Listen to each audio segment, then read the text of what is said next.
Hey guys, tonight we slide quietly out of your own familiar bedroom and into another time, into a city of stone walls and timbered houses, where the air smells of wood smoke, damp wool, and too many people breathing the same air.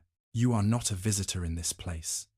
You live here, among the tiled roofs and crooked lanes of a European city in the middle of the 14th century, just before a sickness the world will later call the Black Death begins its slow approach. In a place like this, you probably won't survive the coming years without feeling the shadow of that sickness brush very close to your door. So, before you get comfortable, take a moment to like the video and subscribe, but only if you genuinely enjoy what I do here. If you'd like, you can also gently share your location and your local time down in the comments, so this crowded, ancient city can quietly fill with listeners from all over the modern world. Now, dim the lights, and let's ease into tonight's journey together. You drift forward as if carried on a small current of lamplight and breath, stepping into a narrow street hemmed in by overhanging upper stories. The houses lean toward one another like gossiping neighbors, their wooden beams darkened by age and smoke. You can smell the day's cooking still lingering in the air. Boiled grains, onions, a hint of salted fish. You live inside high city walls, in a world where being inside is supposed to mean safety. In the wake of famines and wars earlier in the century, this city has grown into a crowded knot of people. Artisans, apprentices, merchants, servants, widows renting out corners of their homes, clerics who shuffle between church and street. In many European towns around this time, populations are recovering from earlier hunger, and the lanes feel busy again, almost overflowing. If you tilt your head back, you see rooftops rising like jagged teeth against a pale sky. Rainwater drips from gutters straight down into the street, where shallow channels are meant to carry away waste. In reality, the gutters clog, the channels overflow, and the smell of human life never quite leaves the stones. In some neighborhoods, people keep pigs or chickens in small yards. In others, they share cramped courtyards with workshops that stain the air with harsher scents, from tanning, dyeing, or metalwork. City authorities issue rules about where to dump refuse or how to store hay, but enforcement is uneven, especially in the back lanes where officials rarely walk. You know your neighbors well, whether you wish to or not. Walls are thin. Above your head, a loom beats a steady rhythm. Across the alley, someone hums a psalm as they stir a pot. Shared wells dot the city, each one a tiny center of social life. You carry your bucket there in the mornings, joining a short line.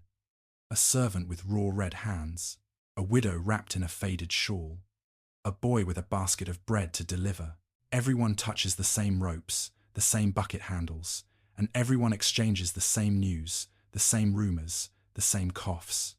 This is not a world of modern plumbing or private baths. Water for washing is heated carefully, used sparingly. Stews and broths simmer long to stretch limited ingredients. In many homes, rushes or straw strewn on the floor soak up spills and crumbs before being swept or replaced when they become too filthy to bear. Historians still debate exactly how dirty medieval cities truly were compared with the countryside, but most agree that cramped space, shared resources, and frequent contact give diseases many chances to pass quietly from person to person. You walk toward the heart of the city, where a market square nestles beside a great church or cathedral, whose bells mark the hours of your day. Stalls cluster together, cloth sellers with folded wool and linen, butchers whose tables are sometimes pushed toward the edges of town to keep the worst offal away from central streets. Spice merchants with small jars of pepper or saffron for those wealthy enough to buy such distant flavors. Religious life weaves quietly through everything. You pass shrines at street corners, a small painting of a saint, a candle flickering in front of a carved Madonna. The church's calendar governs your feasts and fasts. Its bells call you not only to worship, but to community. Priests and monks are part of the city's landscape, offering confession, blessing, and sometimes basic care for the poor and sick. Many people sincerely believe that illness and health are deeply entangled with the state of the soul, and that sin, repentance, and divine mercy have as much to do with survival as food and shelter.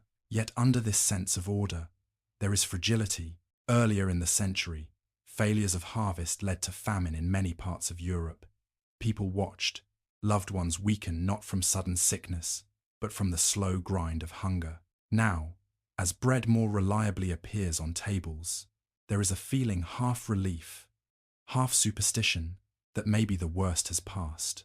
Records from some cities show growing populations, the building of new houses, even the extension of walls to embrace new suburbs. Prosperity, however modest, makes people bold enough to press closer together, to crowd into the same streets and markets and churches.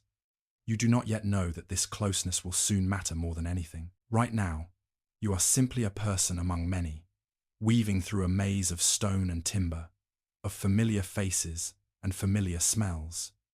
You step carefully around a puddle that shines with something more than rainwater.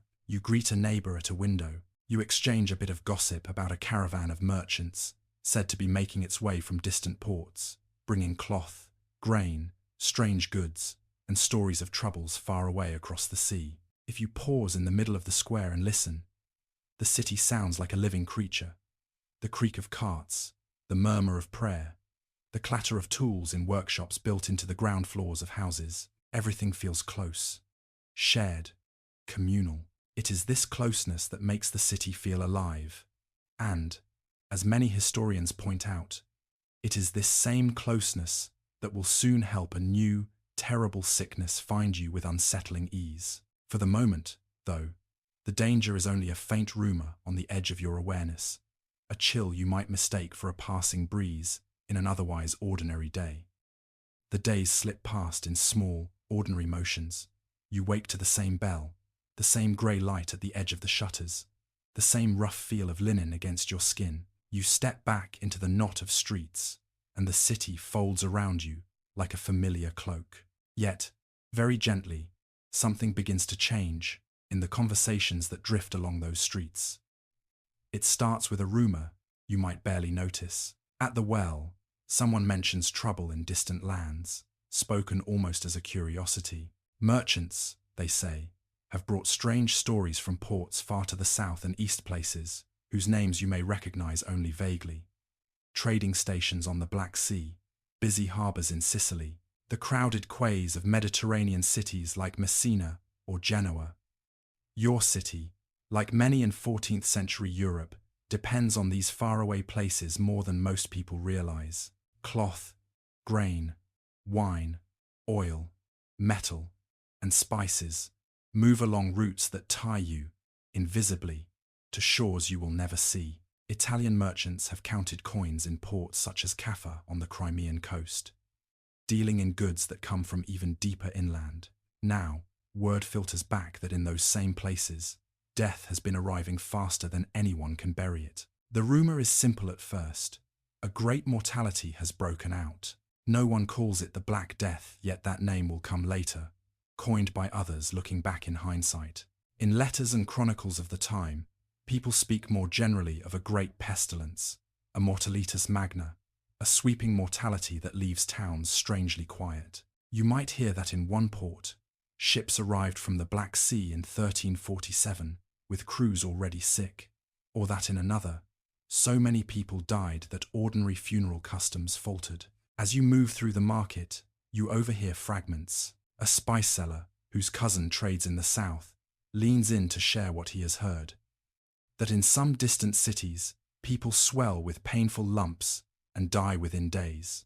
That whole households vanish in a week. He does not have details, only impressions.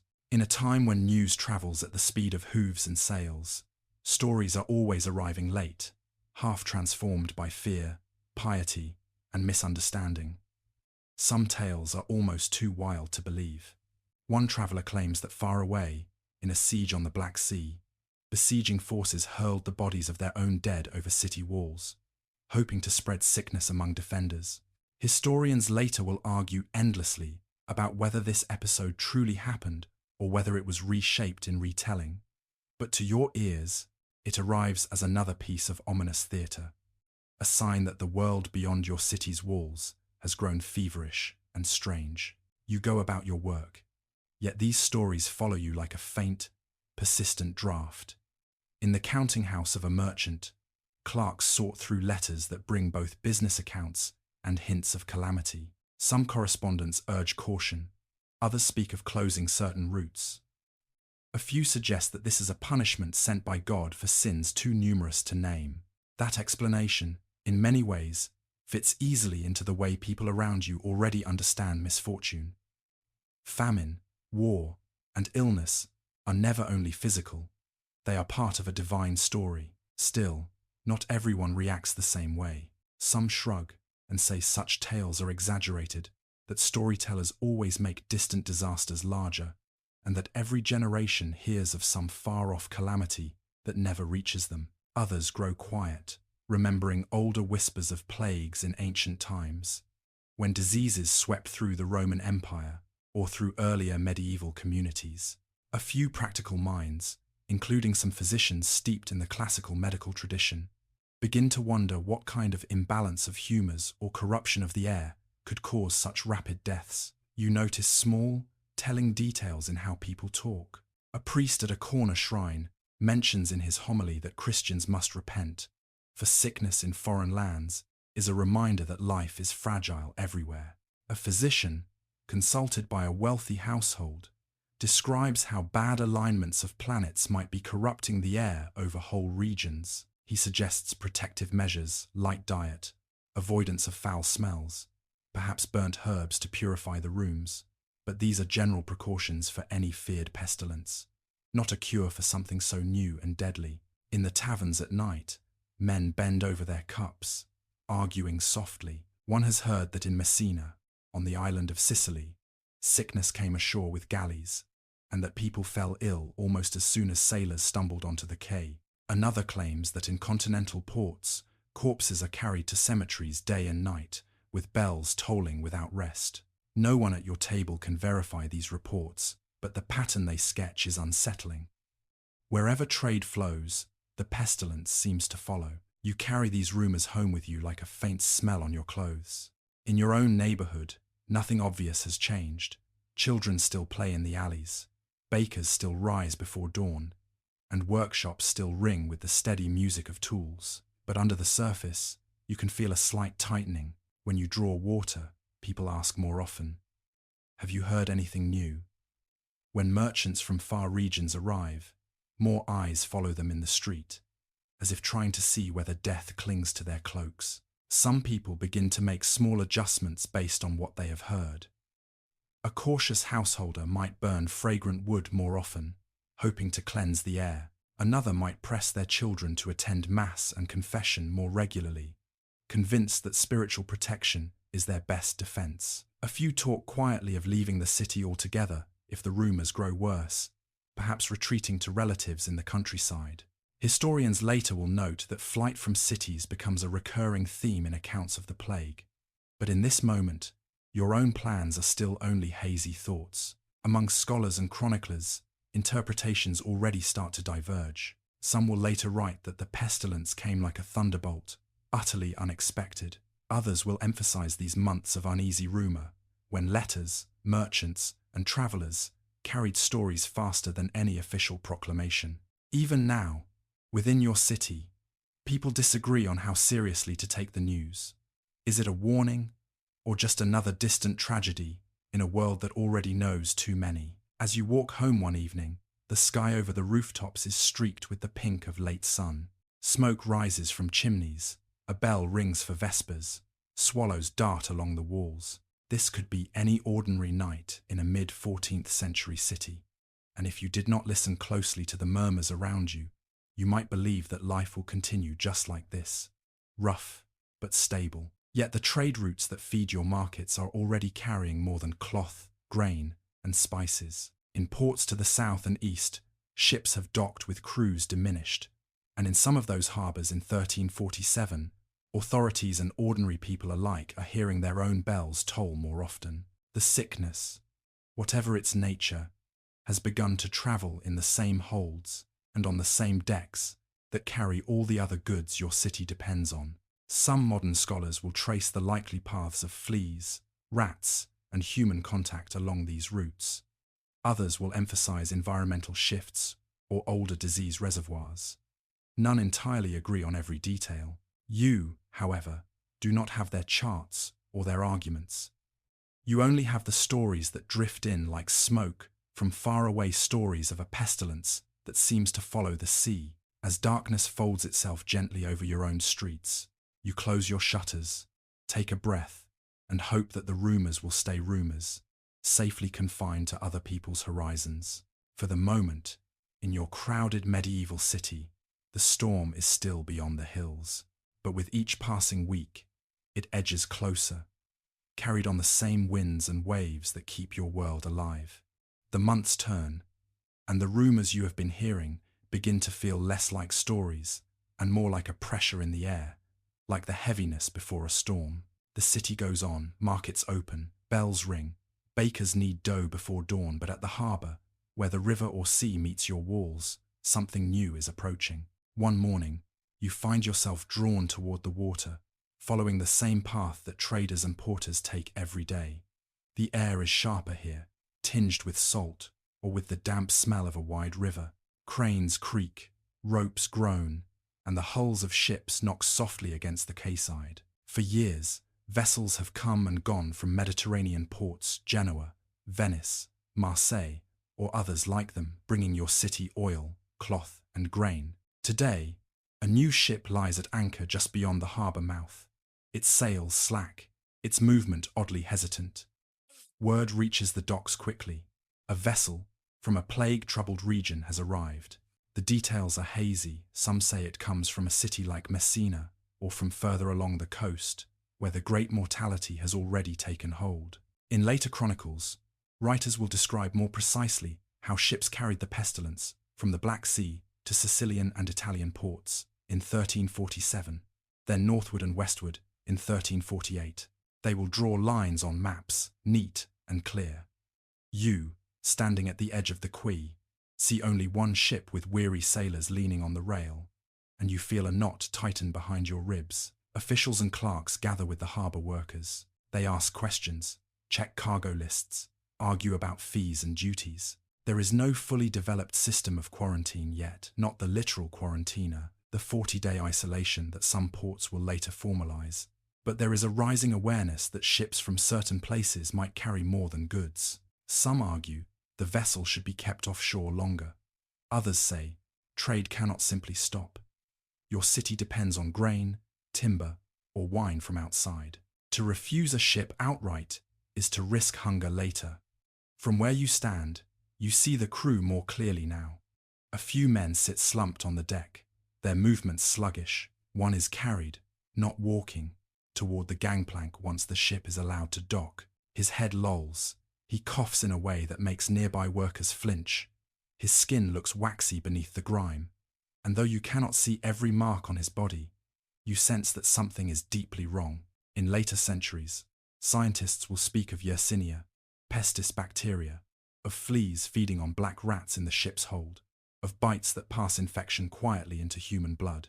They will debate whether rat fleas, human lice, or droplets in the air drove each wave of contagion. Historians and epidemiologists still argue over the exact balance of these mechanisms, still test old bones for traces of the pathogen to confirm what kind of illness struck so many. You, in this moment, have none of that language. You only have the sight of a ship that seems to carry misfortune, like a shadow clinging to its timbers.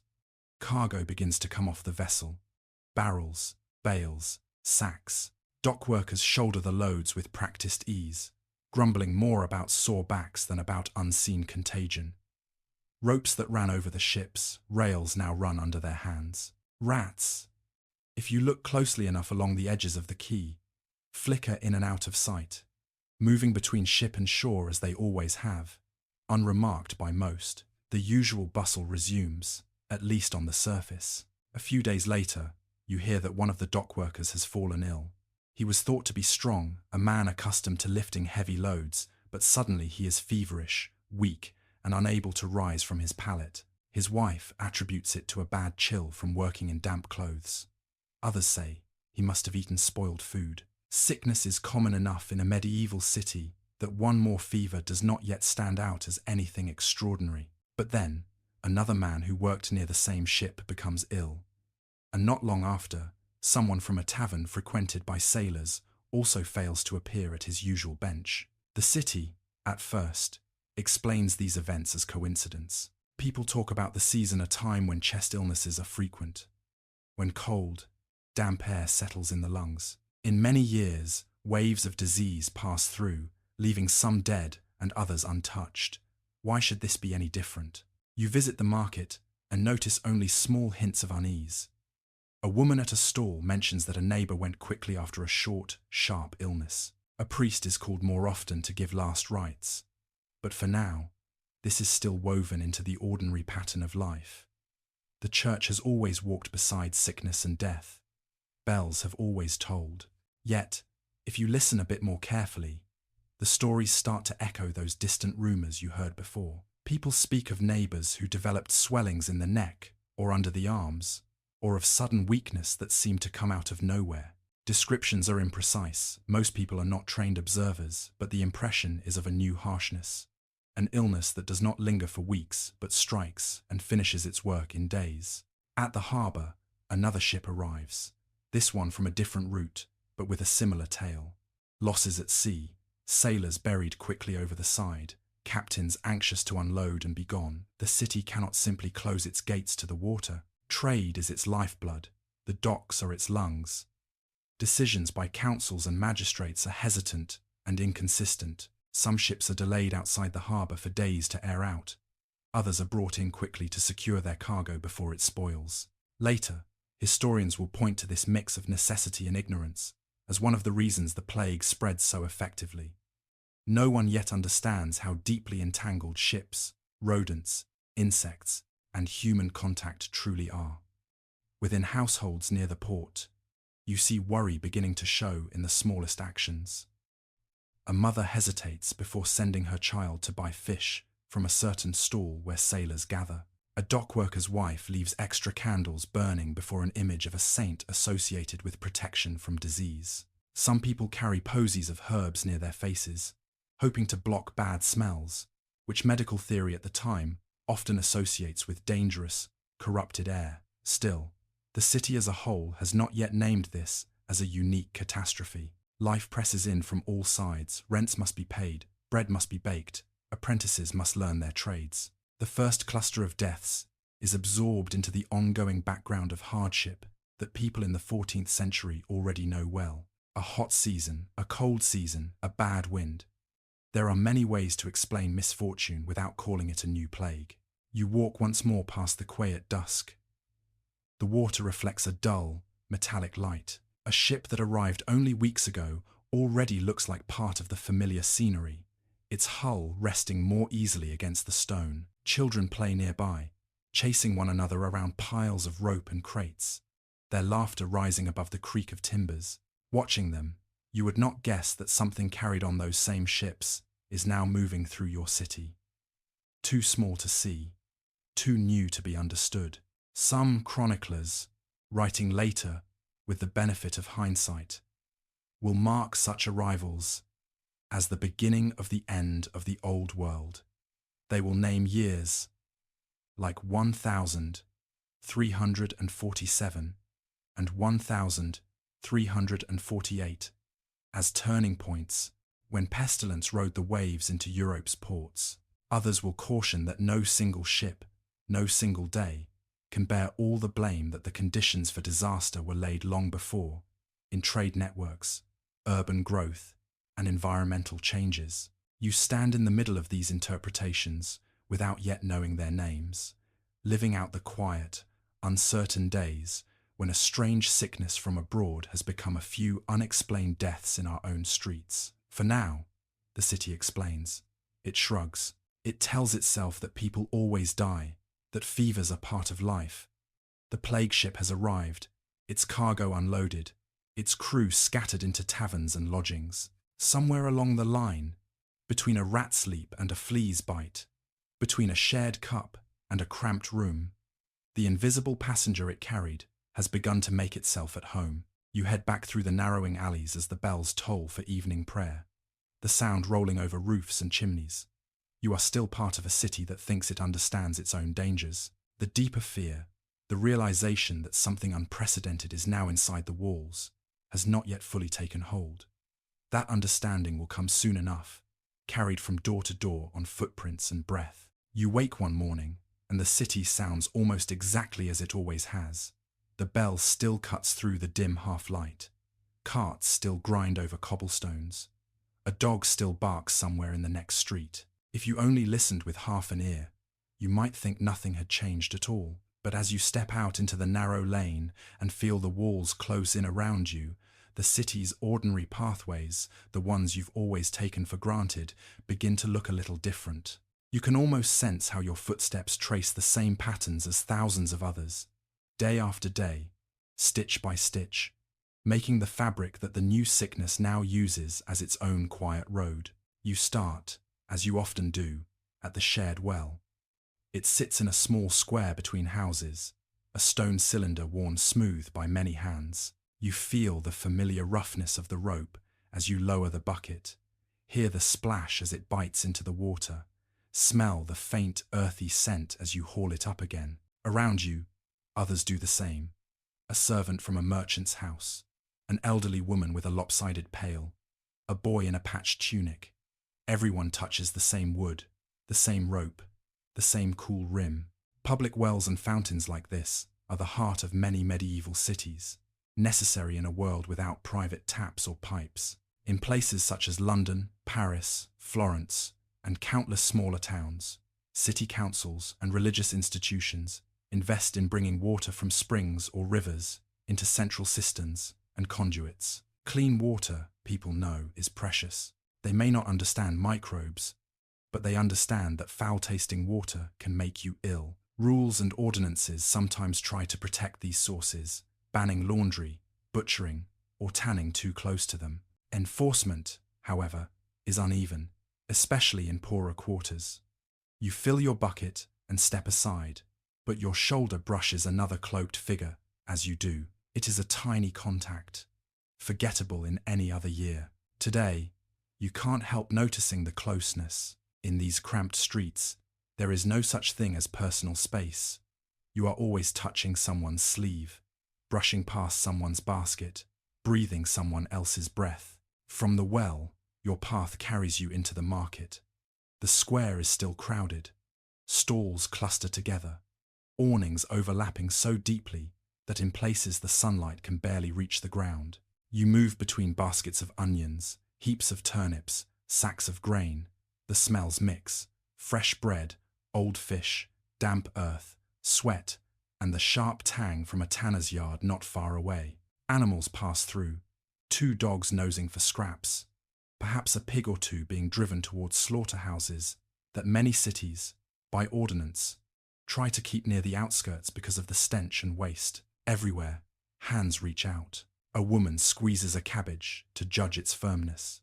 A man lifts a piece of cloth, fingers the weave, and tosses it back. Coins pass from palm to palm. A merchant wipes his nose on the back of his hand, then continues to make change. In this close weave of bodies and objects, there is no clear line between your things and the world's things. You stop at a stall selling bread. The baker, flour dusting his wrists, passes you a loaf still warm from the oven. As he does, you notice how tired he looks. He tells you, almost casually, that his apprentice is ill and hasn't risen from his bed in 2 days. Something in the air, he says, shrugging. Maybe the season is turning. You hear more such remarks now. A tanner's wife mentions that 2 workers have failed to appear. A fishmonger's neighbour complains that the man who usually mends his nets went fast, hardly 3 days from first fever. It is still possible to treat each case as separate, a private tragedy. But as you wander from stall to stall, the pattern begins to feel less like coincidence and more like a faint, spreading stain. After the market, you follow the tide of people toward the great church. On feast days or Sundays, its heavy doors stand open, and the city pours inside. The nave fills with bodies and breath. People crowd shoulder to shoulder, jostling for a place where they can see the altar. Candles flicker, filling the air with beeswax and smoke. Incense curls upward, meant to honor the divine, and, in many minds, to purify the air. Medieval medical theory often blends with religious understanding here. Learned physicians, drawing on ancient writers, speak of miasma, bad airs corrupted by decaying matter, marshes, or astronomical events. In some treatises written about the plague years, they blame alignments of planets for heating and corrupting the atmosphere. Ordinary people, hearing these ideas refracted through sermons and local gossip, respond in practical ways. Burn strong-smelling herbs, carry pomanders, avoid foul-smelling places when possible. Yet, paradoxically, it is also in the church that people crowd together most tightly. Hands dip into the same holy water stoop. Knees press into the same worn grooves of pews or stone floors.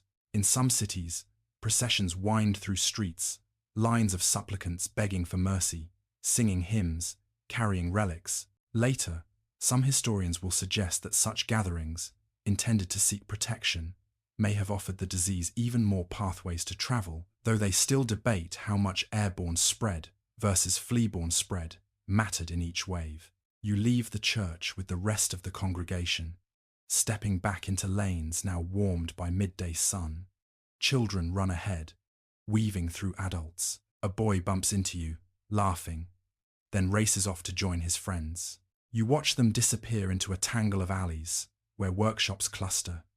Smithies, cobblers, cloth finishers. Many of these workplaces have apprentices sleeping under the same roof where they labor, sharing straw mattresses in lofts above the shop. Once the sickness finds its way into one such house, it has many chances to move from body to body. In the late afternoon, you pass a guild hall. Men in decent cloaks stand outside, talking quietly. Guilds' associations of craftsmen and merchants are central to city life, regulating training, quality, and prices. Their meetings bring together people from different households who might not otherwise share the same room. A single ill member, coughing through a gathering, could be enough to seed new cases throughout a neighborhood. But no one at the door yet says, "We must keep our distance. The habit of gathering is too strong." You notice, too, the way animals and humans share space. Cats prowl along walls, dogs sleep in doorways. In granaries and cellars, rats find shelter and food. You do not think much about them. They are simply part of the background. Later researchers will devote whole studies to the movement of rats along trade routes, the fleas they carry, and the ways in which these parasites may have jumped to humans during the Black Death. Some experts will argue that human fleas and lice played a larger role than once thought. Others will still defend the central place of rats and ship-borne infestations. The debates themselves will show how complex and multi-layered disease transmission can be. For you, the pattern is simpler and more immediate. Wherever people cluster at wells, in markets, in churches, at guild halls, the shadow of illness seems to follow. The city's very strengths, its commerce and community, have become invisible roads for something hostile and unseen. Yet daily life continues, because it must. Rent collectors still knock on doors. Millers still grind grain brought from the countryside. City officials still patrol to enforce curfews and basic regulations, like those that try to keep butchers' waste out of main streets or require night soil to be dumped outside the walls. These measures, though aimed mostly at smells and obvious filth, are early attempts at public health in a world without microscopes. Some may help a little, by chance. Others do very little at all against such a swift pestilence. As dusk approaches, you return once more toward your own door, passing again the well you visited that morning. The same rope hangs ready. Tomorrow you will grasp it again. You think of all the hands that have done the same today, each one carrying its own breath, its own invisible burden. From above, if you could see your city all at once, the pattern would look almost beautiful. Paths crossing, circles overlapping, like threads in a tapestry. Historians who study urban life and the Black Death try to reconstruct these threads from tax rolls, wills, and parish records, tracing how the disease rushed along them. They do not always agree on every detail, on which pathway mattered most, but they tend to agree on one thing: the very closeness that once gave medieval city life its warmth and vitality made it a place where a new plague could move with frightening speed. Down here, in the middle of it, you only feel that closeness as the press of bodies, the comfort of familiar faces, and the unease that now slips quietly beneath both. The invisible pathways are already open. The sickness is already walking them, one breath, one touch, one crowded room at a time. The first thing you notice is not the deaths themselves. It is the way sound begins to change in your street. Days ago, the lane outside your door was full of ordinary noise. Gossip at the well, children calling to one another, the steady, hollow thud of a cooper's hammer shaping staves. Now, when you open your shutters in the morning, the air feels thinner. A door across the way stays closed longer than usual. The widow, who used to call to her neighbor as she swept her threshold, is suddenly silent. You tell yourself there are many reasons a house might be quiet. People travel, people fall mildly ill and rest, people quarrel and simply don't feel like talking. Yet, as you step into the lane and let it fold around you, you start to see the same pattern repeating. Shutters drawn when they should be open, hearth smoke missing from chimneys. You are used to seeing active, buckets left untouched by doors that once saw constant comings and goings. Rumours give way to names. The sickness is no longer somewhere in the city or down by the docks. It is in your own parish. You hear it first at the well, where news always gathers. One woman leans close and whispers that a whole household at the corner has taken to their beds. Another mutters that the apothecary's wife, who often visited many homes, is now sick herself. You can't help glancing toward the house they mention, noting how its shutters are tightly barred from within, as if wood alone could keep misfortune out. Inside those closed houses, life shrinks to a dim, anxious circle. In a cramped room, a family gathers around a pallet where someone lies sweating, breathing too fast or too shallow. Bowls of broth cool untouched. A candle burns longer than usual in front of a small image of the Virgin or a patron saint. People murmur prayers, over and over, as if words themselves could build a wall. In many cities, struck during the first great wave of plague, Florence in 1348, or London and other northern towns, soon after contemporaries describe a similar pattern. Households trying to seal themselves in, neighbours retreating, fear turning every door into a border, chroniclers write of parents abandoning children, and spouses deserting one another to save themselves.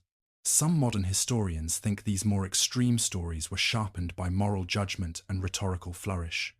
Others argue that in the worst-hit places, panic really did sometimes strip away ordinary bonds.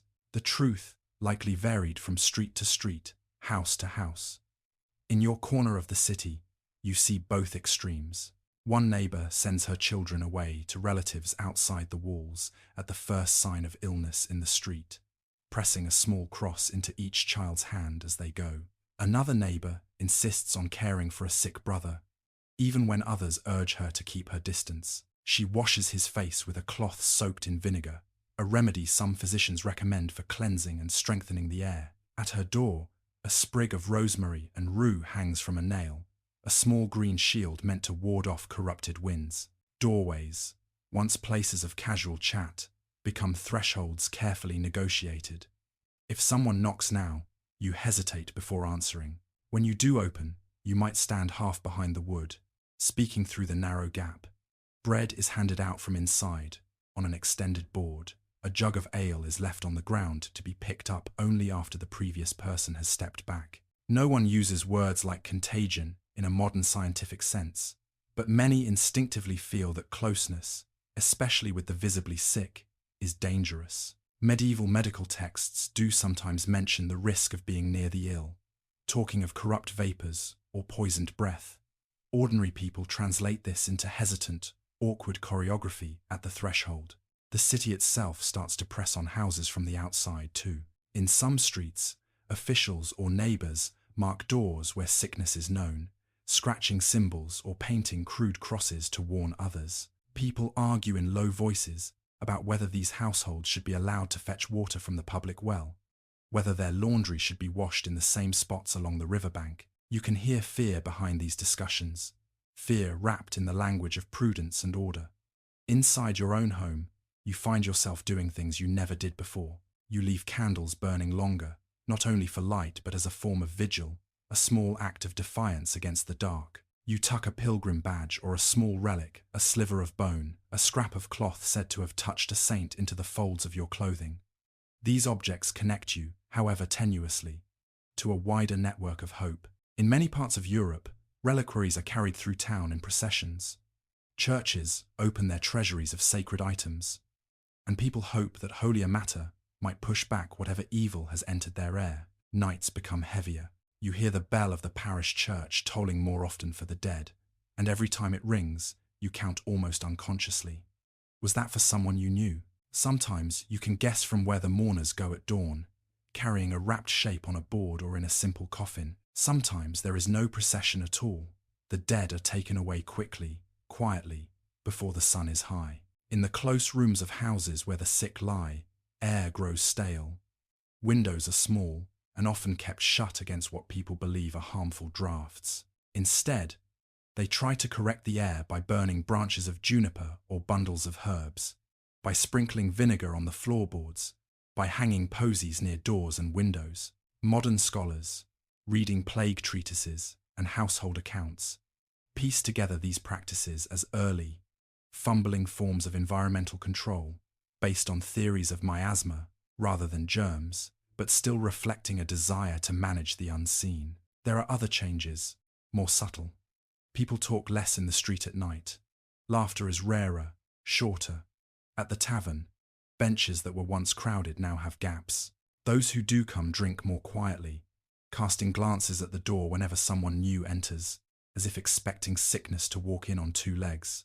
You notice that time feels different behind shuttered doors. Days blur when you are afraid to leave the house. Work slows or stops. Apprentices linger without tasks. Looms sit idle in upper rooms.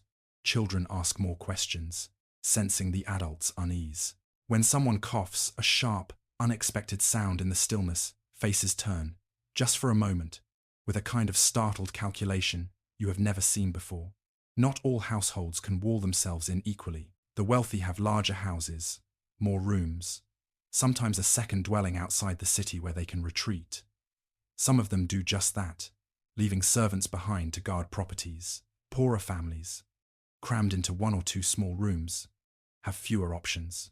They may bar their door, but inside, it is nearly impossible to avoid one another's breath. For them, fear behind shuttered doors is not just about the outside world. It is about what might already be moving within their own four walls. Looking back, historians will try to understand how much these household responses, self-imposed isolation, door markings, makeshift cleanliness, actually slowed or shaped the spread of plague. Some will argue that in certain cities, prompt measures helped at the margins. Others will insist that the disease's ferocity overwhelmed most human attempts at control. Sitting by your own small fire, you do not have their comparative data. You only know that closing the door feels like doing something, however small, in the face of something much larger. At night, as the street grows still, you can almost hear the fear itself, like a soft pressure against the wood. The shutterboards creak as the air cools. You imagine the world outside as a darker, more dangerous place than it looked at noon. Somewhere down the lane, a child cries and is hushed. Somewhere else, a coughing fit shakes a thin wall. You wrap your cloak tighter, whisper a simple prayer, and hope that your door, your candles, your charms, your careful distance will be enough to keep the plague walking past, seeking another house to enter. For many, it will not be. But in this moment, in this small pool of lamplight and breath, you are still here, listening to the quieter city beyond your shutters and waiting for dawn. By now, the sickness has a firmer hold on your city. The bells you hear each day are not just a background rhythm anymore. They are markers, tallying lives. Behind shuttered doors, people whisper, wondering what this plague is and why it has come. When fear grows this large, people begin to look for those who claim to understand invisible things.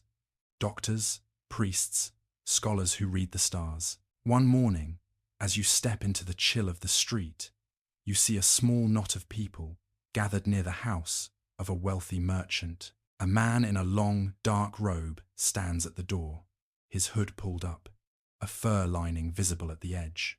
In his hand he carries not only a leather bag, but also a small glass flask, cloudy with liquid urine from his patient, held up to the light.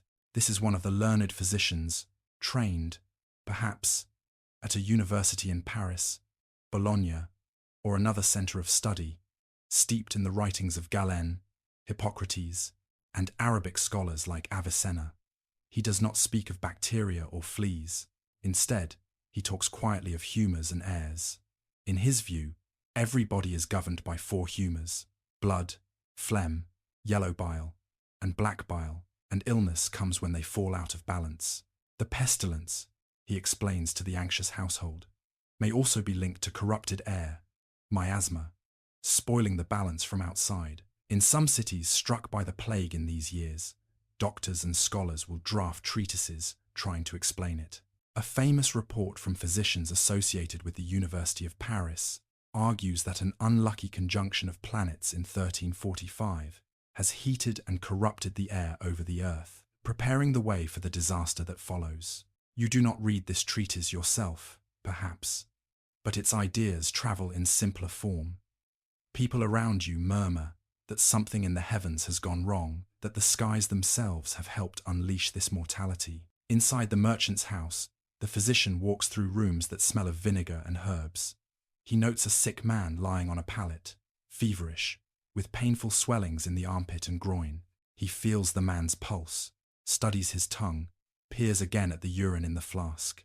Then, he prescribes what makes sense within his world of knowledge: careful bleeding in measured amounts to draw off excess humour, a regulated diet that avoids heavy meats, and fumigation of the room with juniper, rosemary, or other strong-smelling plants to cleanse the air. He warns against hot baths, which he believes might open the pores and let in more corrupted air, and advises the family to avoid sudden strong emotions that could, in theory, disturb the body's internal balance. From where you stand near the door, you see the family listening intently, clinging to each instruction. Whether these measures help or not, they offer something precious in a time like this: the feeling of doing something, following a pattern laid down by those who know. Later historians will sift these treatments with a cooler eye, often concluding that most were powerless against the plague itself, though some small practices, like avoiding crowds or foul-smelling places, may have accidentally reduced risk. They still argue about how much such advice changed actual outcomes, and how much it simply organized fear into routines. Not everyone can afford the visits of a university-trained physician. In poorer streets, people rely on barber surgeons, apothecaries, midwives, and wise women who know the properties of local herbs. You watch an apothecary in a modest shop grind ingredients for theriac or other complex compounds that have long been praised as general antidotes against poison and illness. He wraps dried herbs and spices, sage, rue, perhaps a bit of costly cinnamon for a customer who hopes to hang them in her home. Others turn to simpler remedies: onions and garlic, vinegar and wine, cloths soaked in cool water to ease fevers. Some households follow the advice of a popular booklet that circulates in certain cities, listing regimens against plague: moderate eating, good ventilation, walking in clean air outside the walls when possible. These guidelines are patchworks of older medical theory and new observations. From a modern perspective, parts of them look almost sensible, others completely misguided. In your world, they are all fragments of a single hope that if you live correctly, the plague might pass you by. Alongside the doctors, the priests grow busier than ever. In your parish church, the candles seem never to go out. You see clergy moving quickly through the streets, summoned again and again to bedsides for confession and last rites. In many accounts of the Black Death, chroniclers note that a great number of priests and monks themselves die from constant exposure to the sick, their service making them especially vulnerable. Some later observers will praise them as courageous. Others will criticize those who fled. Historical records suggest both courage and fear existed side by side, depending on the person and the place. One day, you slip into the church and find it more crowded than usual, despite the danger of gathering. The air is thick with incense, the smell of wax and humanity. On the pulpit, your priest preaches with an urgency you have rarely heard. He speaks of the people of Nineveh in Scripture, who repented and were spared, and of times when God sent plagues as chastisement for pride, greed, or neglect of the poor. He calls for fasting, for almsgiving, for sincere confession. In his voice, there is both warning and compassion. For many around you, this explanation that the plague is a punishment or a test from God fits neatly into their understanding of the world. It offers a framework, a reason why some might be spared and others taken. Yet, even among clergy, there are differences in emphasis. Some preachers thunder about collective sin and divine wrath. Others dwell more quietly on God's mercy, on the hope that suffering in this life might lead to rest in the next. Modern scholars, reading sermons and letters from this time, still debate which tone prevailed. Was the age dominated by harsh fear of judgment, or by gentler calls to trust? The answer again seems to vary from city to city, priest to priest. You notice how these explanations, medical and spiritual, coexist, overlapping rather than competing. A household might follow a doctor's regimen by day and light extra candles before a saint's shrine at night. A city council might consult both physicians and clergy when deciding what measures to try. Perhaps they will recommend that people avoid certain gatherings while also ordering processions of penitents, hoping that bodies spaced a bit further apart and hearts bent in prayer together will somehow appease both nature and heaven. From a later perspective, the mixture looks contradictory. From where you stand, it feels like using every tool within reach. On your way home from church, you pass a street where someone has set up a temporary altar near a crossroads, a common spot for small devotions. A painted image of a saint associated with healing leans against the wall. People leave coins, bits of bread, sprigs of herbs, small symbols of hope.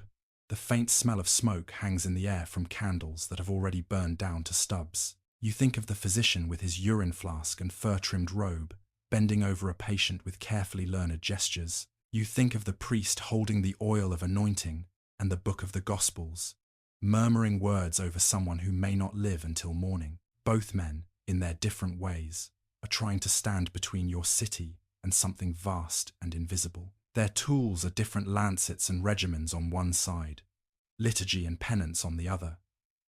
But the uncertainty in their eyes is sometimes the same. As the sun lowers over the rooftops, the city seems to settle into a tense, searching hush. Advice has been given, treatises begun, sermons preached. You have new rituals now, hanging herbs by the door, washing with vinegar, confessing more often, listening more closely to the priest's words and to the physician's instructions. And yet, when the bells ring again for another burial, it is clear that no single explanation, no single remedy has found the key to this plague. Historians, looking back centuries later, will see these frantic explanations as both earnest and limited evidence of a society trying to reason through catastrophe with the intellectual tools it had. Some will emphasize the creativity and compassion within that struggle. Others will stress the tragic futility of treatments that did little to halt the disease. You, lying awake at night, listening to footsteps in the lane and the distant murmur of prayer, simply feel the weight of not knowing. You smooth your hand over the rough wood of the bed, breathe in the mingled scents of smoke, herbs, and wax, and hope that somewhere between the doctor's regimen and the priest's blessing, there is a narrow path of survival you might yet walk. Days stretch into one another, but the city does not simply sit still under the weight of fear. It moves, it shifts, it looks for gestures big enough to match what people are feeling inside. When explanations and small remedies do not feel like enough, the streets begin to fill with something more dramatic. Bodies in motion, voices raised together, people trying to bargain with heaven in public. One afternoon, you hear a sound that is not quite like any procession you have known before.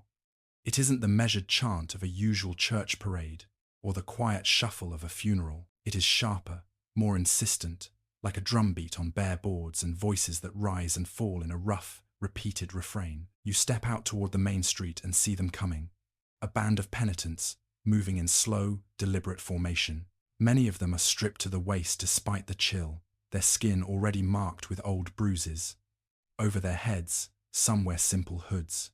Around their waists, cords tied like belts. They walk barefoot, or nearly so, their feet dusty, their eyes fixed somewhere far ahead. These are the people others call flagellants. In several parts of Europe during the Black Death, especially in regions of what is now Germany and the Low Countries, groups of lay people organized themselves into roaming processions, convinced that only extreme penance can soften divine anger. They travel from town to town, sometimes in large numbers, spending fixed periods. 33 or so days is often cited, echoing the years of Christ's life, performing rituals of confession, chanting, and self-punishment. As they draw nearer, you see the whips they carry, cords with knots or small pieces of metal worked into them. At a signal from their leader, they fall to their knees in the dust, then rise and begin to strike their own backs in slow, rhythmic motions. The sound is like wet cloth hitting stone, again and again. Around you, some spectators bow their heads, moved by the spectacle of such voluntary suffering. Others watch with a more uneasy fascination, unsure whether this is holy zeal or something that has slipped beyond the church's careful lines. They chant simple phrases about sin and mercy, about the world's corruption and God's justice. Between songs, a leader recites instructions: the need to confess, to give up taverns and dancing, to treat the sick with charity, but also to live purely. They send heralds ahead of them into towns, and sometimes local authorities grant them space in squares and churches. In other places, bishops and city councils grow wary, worried that these movements spread not only fervour, but also disorder and unapproved teaching. In fact, in some regions, church leaders, including the papacy, will eventually condemn certain flagellant groups, fearing that they undermine ordinary parish structures and sacraments. From your place in the crowd, you can feel both the pull and the danger. The idea is strangely simple.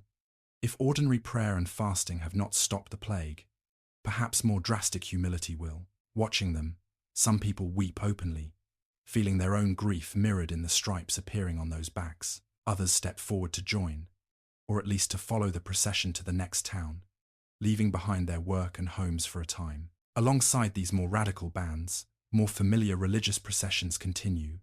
Statues of saints associated with healing, like Saint Sebastian or Saint Roch in later generations, are carried through streets. Relics are brought out of their usual chapels and paraded past closed doors. People kneel as they pass, crossing themselves, hoping that the power of holy things in motion might pour protection over the city like water. But not every wave of public emotion runs towards self-punishment. Some currents turn outward, looking for human faces to blame. As the plague intensifies, whispers begin to drift through the city that this cannot simply be bad air or divine displeasure. It must also be someone's deliberate act. You hear it first as a murmur at the margins, someone at the well remarking that in another town they say wells have been poisoned, someone else hinting that certain people are untouched by the sickness, as if that very survival is suspicious.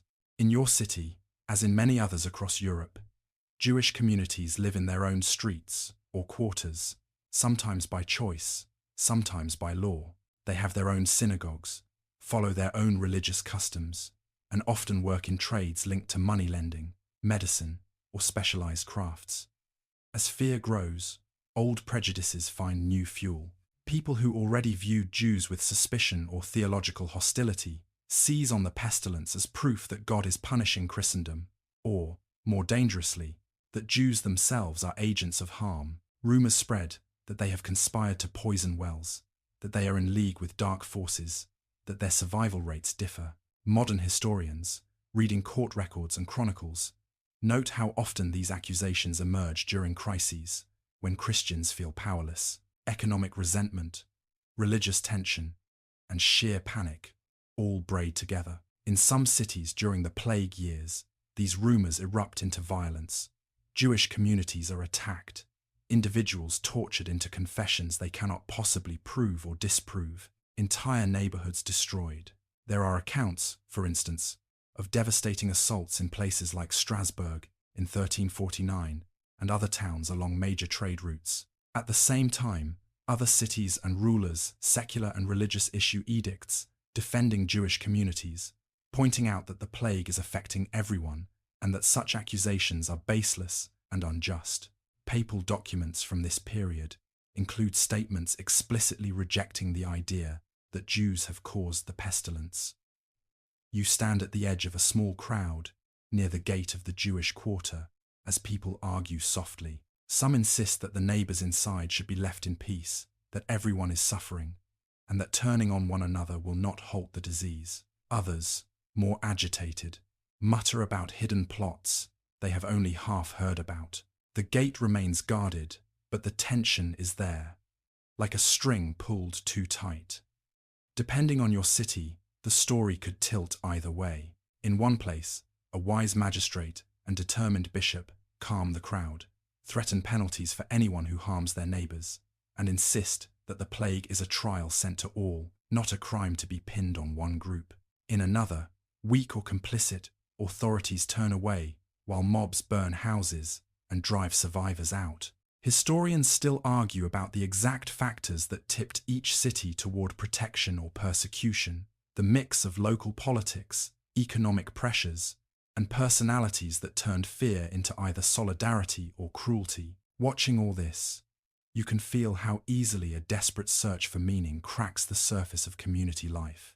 On one street, people strike their own backs in public, hoping that more suffering freely chosen will change the course of events. On another, people look for enemies, convinced that if only they can punish the right scapegoat, the balance will be restored. In between, ordinary families who belong to neither extreme simply try to live, to care for their sick, to keep peace with their neighbors for as long as possible. At night, the impression of movement remains in your mind. The line of flagellants fading down the road, the swirl of a frightened crowd near a gated quarter, the glint of processional candles passing beneath your window. Your city is no longer just a place of wells and markets and closed doors. It is also a stage on which grief, guilt, and anger play out in increasingly visible ways. Later, when scholars look back at the Black Death, they will see in these responses both the depths of medieval piety and the dangerous edges of human fear. Some will emphasize the compassion, the willingness of many to walk barefoot in prayer for the sake of strangers. Others will underline the tragedies of scapegoating and violence, the way sickness exposed older fractures in society. In their debates, they will keep returning to the same question. Under extreme pressure, what do communities choose to do with their fear? For now, you pass through streets where that question is not abstract at all. It is written in bruised shoulders and barred gates, in heated arguments at corners and quiet acts of protection behind the scenes. You keep your head down, say your own prayers, and hope that your city leans more toward mercy than toward blame, even as the pestilence continues its slow, relentless work. By now, you can feel the city straining against its own walls, as if the stone itself were holding its breath. Fear behind closed doors, processions in the streets, the arguments at wells and at the gates of the Jewish quarter. None of it has stopped the pestilence from moving steadily inward. When people can't find safety inside, their eyes start turning outward, toward the countryside beyond the walls. One morning, you find the lanes more crowded than usual, but it is not the bustle of market day. It is the slow, awkward movement of people carrying more than they can comfortably bear. Bundles of clothes, small chests, baskets tied with rope. At the edge of one alley, a small cart is loaded with bedding and cooking pots. A family stands nearby, in an uncertain knot, the father arguing in a low voice with his brother. He wants to leave, to take his wife and children to relatives in a village some miles away, where the air is cleaner and the houses further apart. Out there, he insists, the pestilence will not find us so easily. His brother, who owns a workshop in the city, shakes his head. And if the sickness is already in the next town as well? If the roads are watched, what then? You walk toward the city gate with them, drawn by the same tension. The closer you get, the more you see that they are not alone.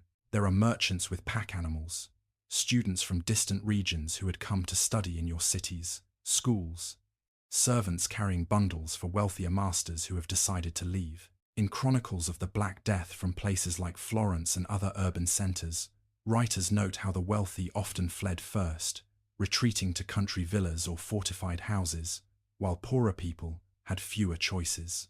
Here, at your gate, the pattern feels familiar. Finer cloaks and sturdier horses go first.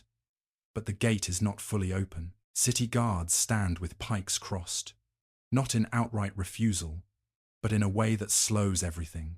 Behind them, an official reads aloud a set of new regulations, recently debated by the council. In some real 14th century cities, like those in Tuscany, councils issued ordinances trying to control the movement of goods and people, limiting the import of cloth from plague-stricken towns, banning certain gatherings, even restricting funerals.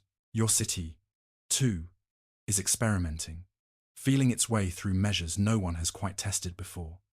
The official explains that people coming from places already known to be sick will not be allowed to enter. Those leaving may be questioned. Where are you going? Do you have family there? Have there been deaths in your house? Some will pass after a few questions, particularly if they are well connected or can pay fees. Others are turned back, told that their flight could spread the sickness beyond the walls and bring trouble on neighboring lords who might blame your city. You stand aside as a small group is stopped and made to wait. Hours later, they are told they cannot leave.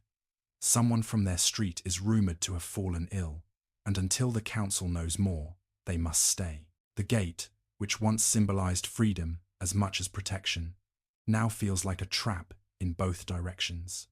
Within the city, other experiments take shape. You hear of a house where nearly everyone has sickened. In earlier weeks, neighbours brought food and comfort. Now, officials appear with masons and carpenters. Under orders, they wall up some of the lower windows, nail planks over the door, and station a guard outside to keep watch. In a famous account from northern Italy, one city was said to have ordered the complete sealing of houses where plague had appeared, burying some residents alive in their own homes. Modern historians argue about how often such extreme measures were actually used, and whether chroniclers exaggerated to make moral points. Still, there is no doubt that in some places, isolation of households, sometimes harsh, sometimes more lenient, became part of the response. In your own quarter, the practice is less absolute, but still chilling. When someone dies quickly after a sudden fever, neighbours report it to the parish priest or to minor officials. If more household members fall ill, the street begins to treat that door as a dangerous edge. Food is left outside. Messages are shouted through shutters. Children are called back sharply if they wander too close. In some cities, written orders might forbid people from leaving such houses for a set number of days. In others, enforcement relies more on custom and fear than on formal law. In the wider city, councils meet almost constantly now. You imagine them gathered in a hall that smells of ink, wax, and tired men, arguing over what should be done. Should certain streets be closed entirely? Should markets be moved to more open spaces? Should funerals be limited in size?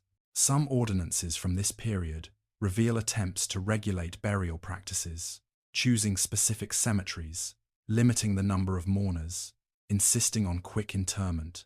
The men at the council table know that such decisions will anger people who are already grieving, but they fear what might happen if crowds continue to gather unchecked around every bier. You hear that one gate on the far side of the city has been closed altogether, barred and chained. A notice is posted there, warning travellers from an especially afflicted region not to approach. Whether they obey or try another route, you do not know.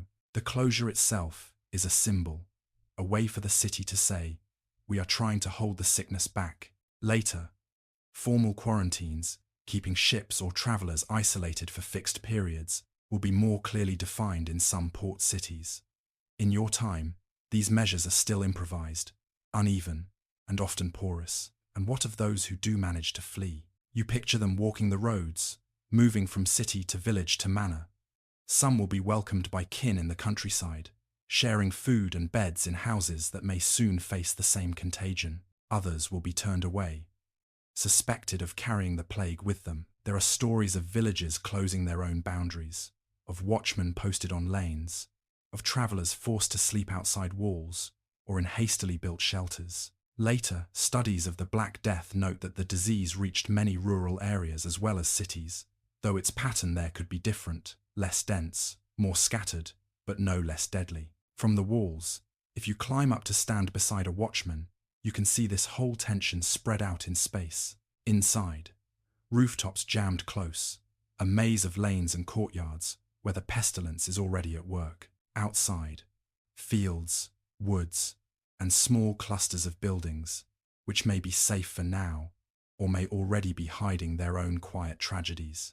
You lean on the cold stone and feel the city throbbing under your feet like a living heart trying to regulate its own pulse. It closes some gates, opens others, walls up certain rooms, pushes people away or pulls them back, desperate to find a rhythm that will keep it alive. Yet for all these efforts, the pestilence continues to move, slipping past guards, riding in on carts of grain, resting in the folds of a cloak or the seams of a saddle. Centuries later, historians will examine council records from this period and see in them the first outlines of policies that will one day be called public health, attempts to manage travel, trade, and contact on a citywide scale.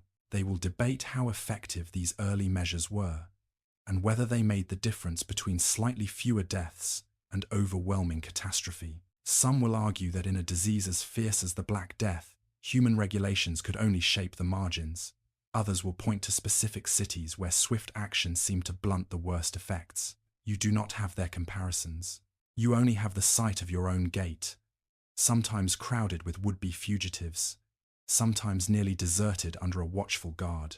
You have the knowledge that for many, there is no easy choice between staying in a house that feels like a trap and stepping onto roads that might be just as dangerous.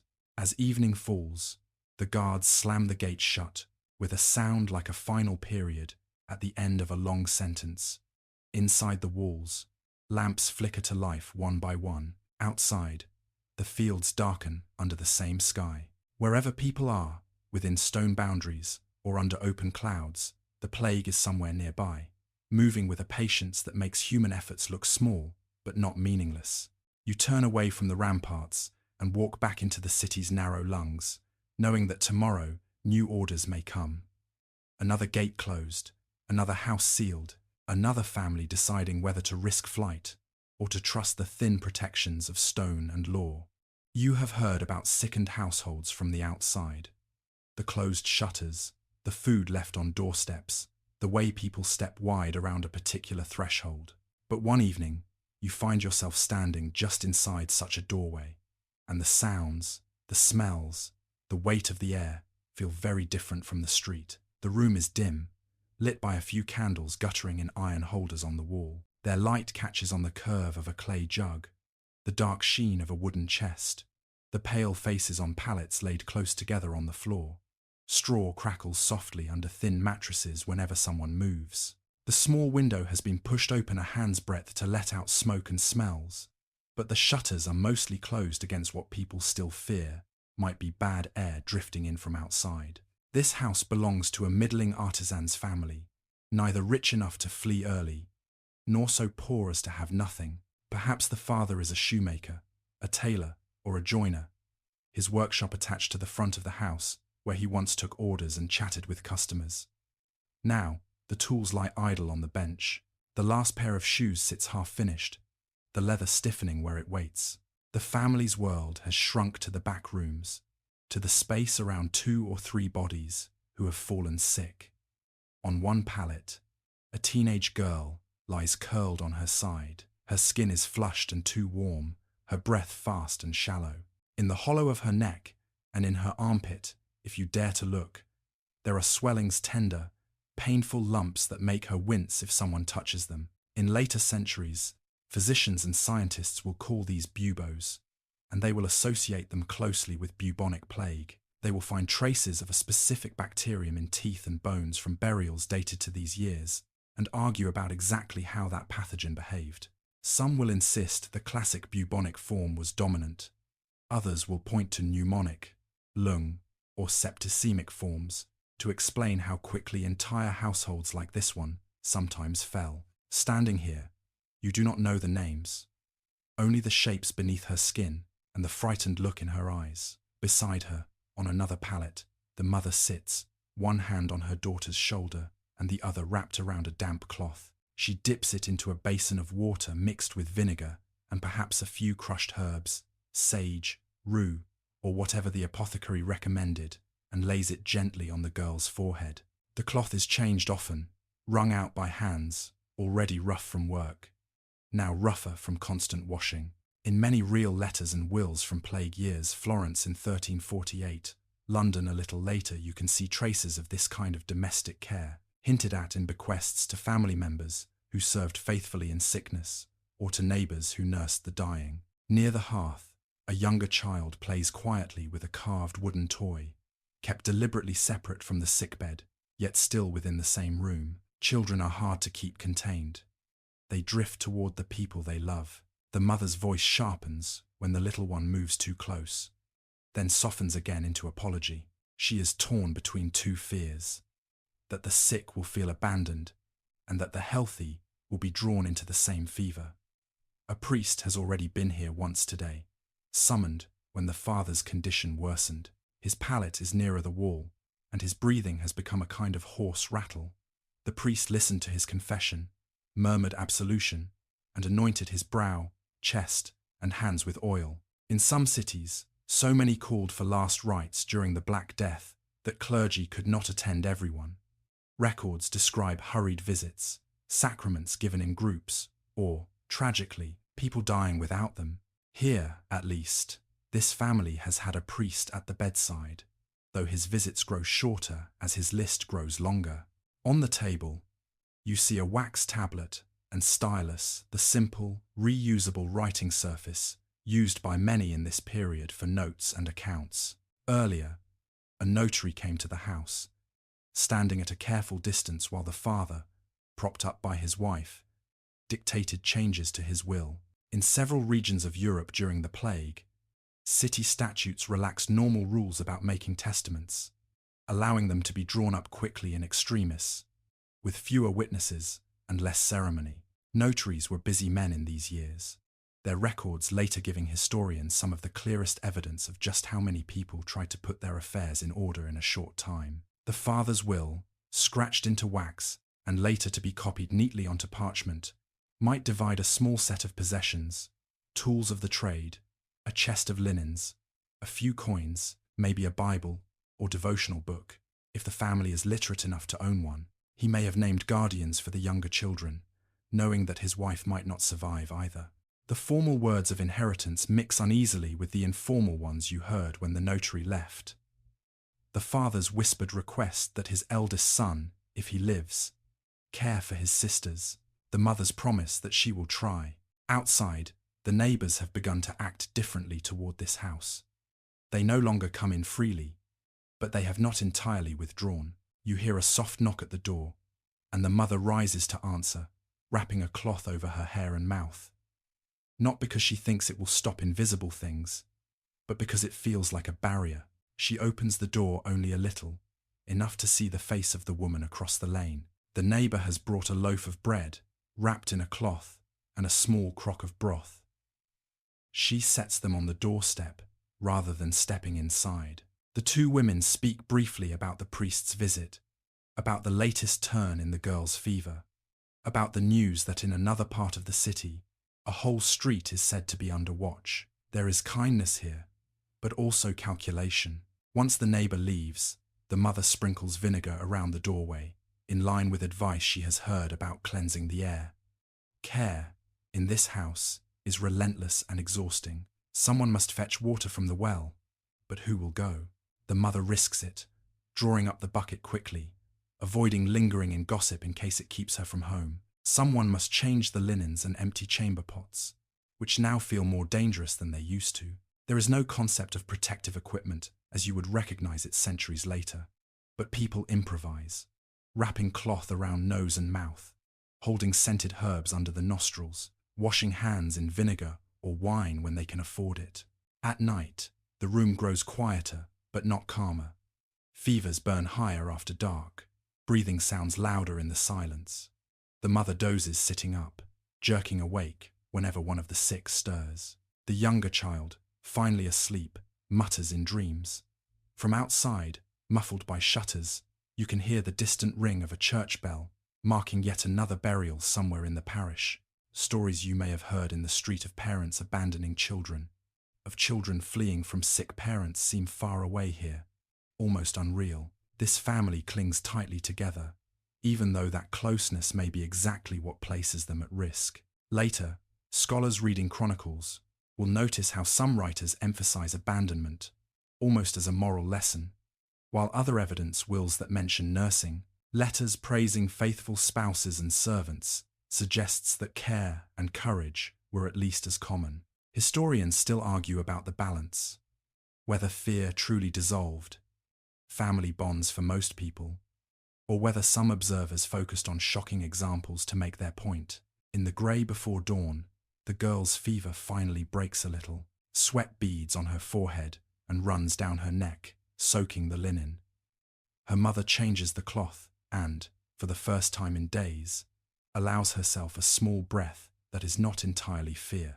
Recovery from plague was possible. Not everyone died. Contemporary accounts mention people who survived their buboes and fevers and went on living, marked by scars and memories. Yet even that hope is complicated. Sometimes, one family member lives, while another dies. Sometimes, those who recover still carry grief heavy enough to change the shape of their days. As you watch the girl sleep more peacefully, you realize that survival here is not a dramatic miracle performed in a single moment. It is the accumulation of many small acts: water fetched, cloths soaked and wrung, fevers watched through the night, simple food coaxed past dry lips, prayers whispered when voices are almost too tired to speak. None of these things can guarantee the outcome, but they are what people do.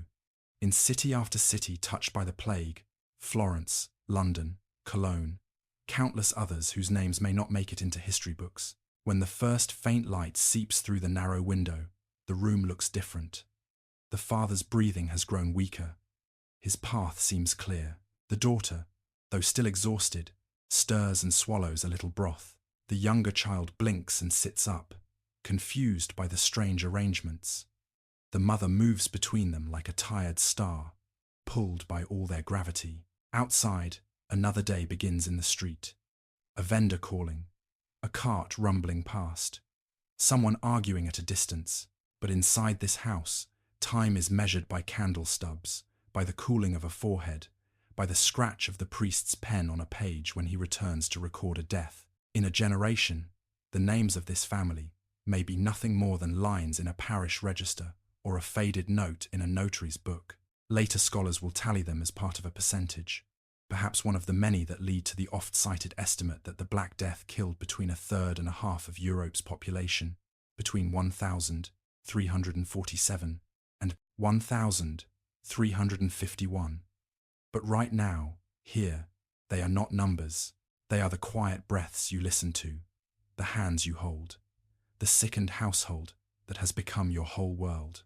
Morning creeps in not only through the cracks of sickened houses, but through the crevices of every bell tower in your city. You lie awake and listen before you even sit up, because by now you have learned that the bells will tell you how the day will feel. Once, their sound-marked rhythms you could almost hum along to without thinking. The call to prayer, the midday angelus, the slow toll for an occasional funeral. Now, the pattern has changed. The bell ropes hardly have time to rest. Short, repeated peals tumble out over the rooftops, sometimes overlapping from different churches, as if the city itself were trying to count something it cannot quite comprehend. You step outside and follow the sound toward your parish church. The street is already busy, not with market carts this time, but with small processions of the dead. Some funerals are still, as they have always been. Family members walking behind a covered bier, a priest in vestments murmuring prayers, a few candles guttering in the morning air. Others are simpler, rushed. A pair of men carry a wrapped body on a board, accompanied by only one or two relatives, who look both grief-stricken and dazed, as if there has not been enough time to absorb what has happened. In ordinary years, burial in consecrated ground, close to the church, is a privilege many seek. Churchyards are small, Walled spaces tucked up against stone walls and chapels, bones layered over bones as centuries pass. Now, during the Black Death, those tight plots are filling faster than anyone ever imagined. In cities like Florence in 1348, chroniclers describe how churchyards overflowed and new trenches had to be dug. In London, later archaeology at places like the East Smithfield Cemetery will reveal rows of bodies laid side by side in long pits from the mid-14th century, quiet evidence of just how many died in a short span. You weave among mourners and workers as you approach the gate of your own churchyard. Inside, the ground is freshly turned in many places. Mounds rise where earth has been hastily thrown back over coffins or simple shrouds. The smell of disturbed soil mixes with incense drifting from the church door and a sharper scent you try not to name. Gravediggers men who may once have worked at a slower, steadier pace, now barely pause between tasks. Their hands are calloused and mud-streaked. They wipe sweat onto sleeves and keep going, because the line of dead does not stop. A priest stands near an open trench, book in hand. He is hoarse from repeating the same prayers, hour after hour. Today, he reads the words more quickly than the church's rituals strictly prescribe, because there are more bodies waiting. In some places struck by plague, written orders will later allow priests to abbreviate funeral rites, even to bury many together in a single blessing, when there is no time for individual ceremonies. Modern scholars, comparing liturgical texts and local ordinances, debate how widespread such shortcuts became, but most agree that the sheer volume of death forced changes in practice. You watch as another wrapped shape is lowered into the earth. There is no carved headstone, no space to plant a marker. At best, a family member might try to remember the exact corner of the trench where their loved one lies. At worst, in the most overwhelmed moments, bodies are placed one next to another, with little more than a quick sign of the cross and a sprinkling of holy water. Later writers will sometimes speak of corpses abandoned in streets. Archaeologists and careful historians tend to suggest that though standards slipped and haste prevailed, the dead were rarely left completely unburied for long. The instinct to cover and commend them, even imperfectly, remained strong. Beyond the churchyard walls, you hear about other burial grounds being used more and more. In some cities, authorities designate new spaces outside the main walls, places that were once fields or gardens, now fenced off and consecrated as cemeteries. These are sometimes called potter's fields, a term long used in Christian tradition for burial grounds for the poor. During the plague, even people of some means find themselves laid in such common grounds, because there is simply no room elsewhere. You walk one afternoon to the outskirts, where one of these new grounds has been opened. There is no sculpted stone here, no long row of carved effigies, just trenches, some already filled and smoothed, others open and waiting. A wooden cross stands at the center, hastily erected. A priest or a friar comes when he can, blessing the ground in broad strokes that cover many at once. In Avignon, where the papal court resides during these years, records speak of fields along the Rhône River being consecrated when urban cemeteries overflowed. One story even tells of the Pope declaring the river itself holy ground, so that those whose bodies were cast into it could still be considered buried in blessed water. Historians discuss the exact scope of that act, but even the tale itself shows how desperate people became to preserve some link between death and sacred place when space on land ran short. The men digging here work almost mechanically. They have seen too much to react with the same shock that gripped you weeks ago. Yet hardness is not the same as indifference. When a small bundle is carried in a child, wrapped tightly in cloth, one of the workers pauses, adjusts his grip, lowers the body with a slowness that costs him time he cannot spare. You notice that, even in haste, people still tuck a token into some shrouds.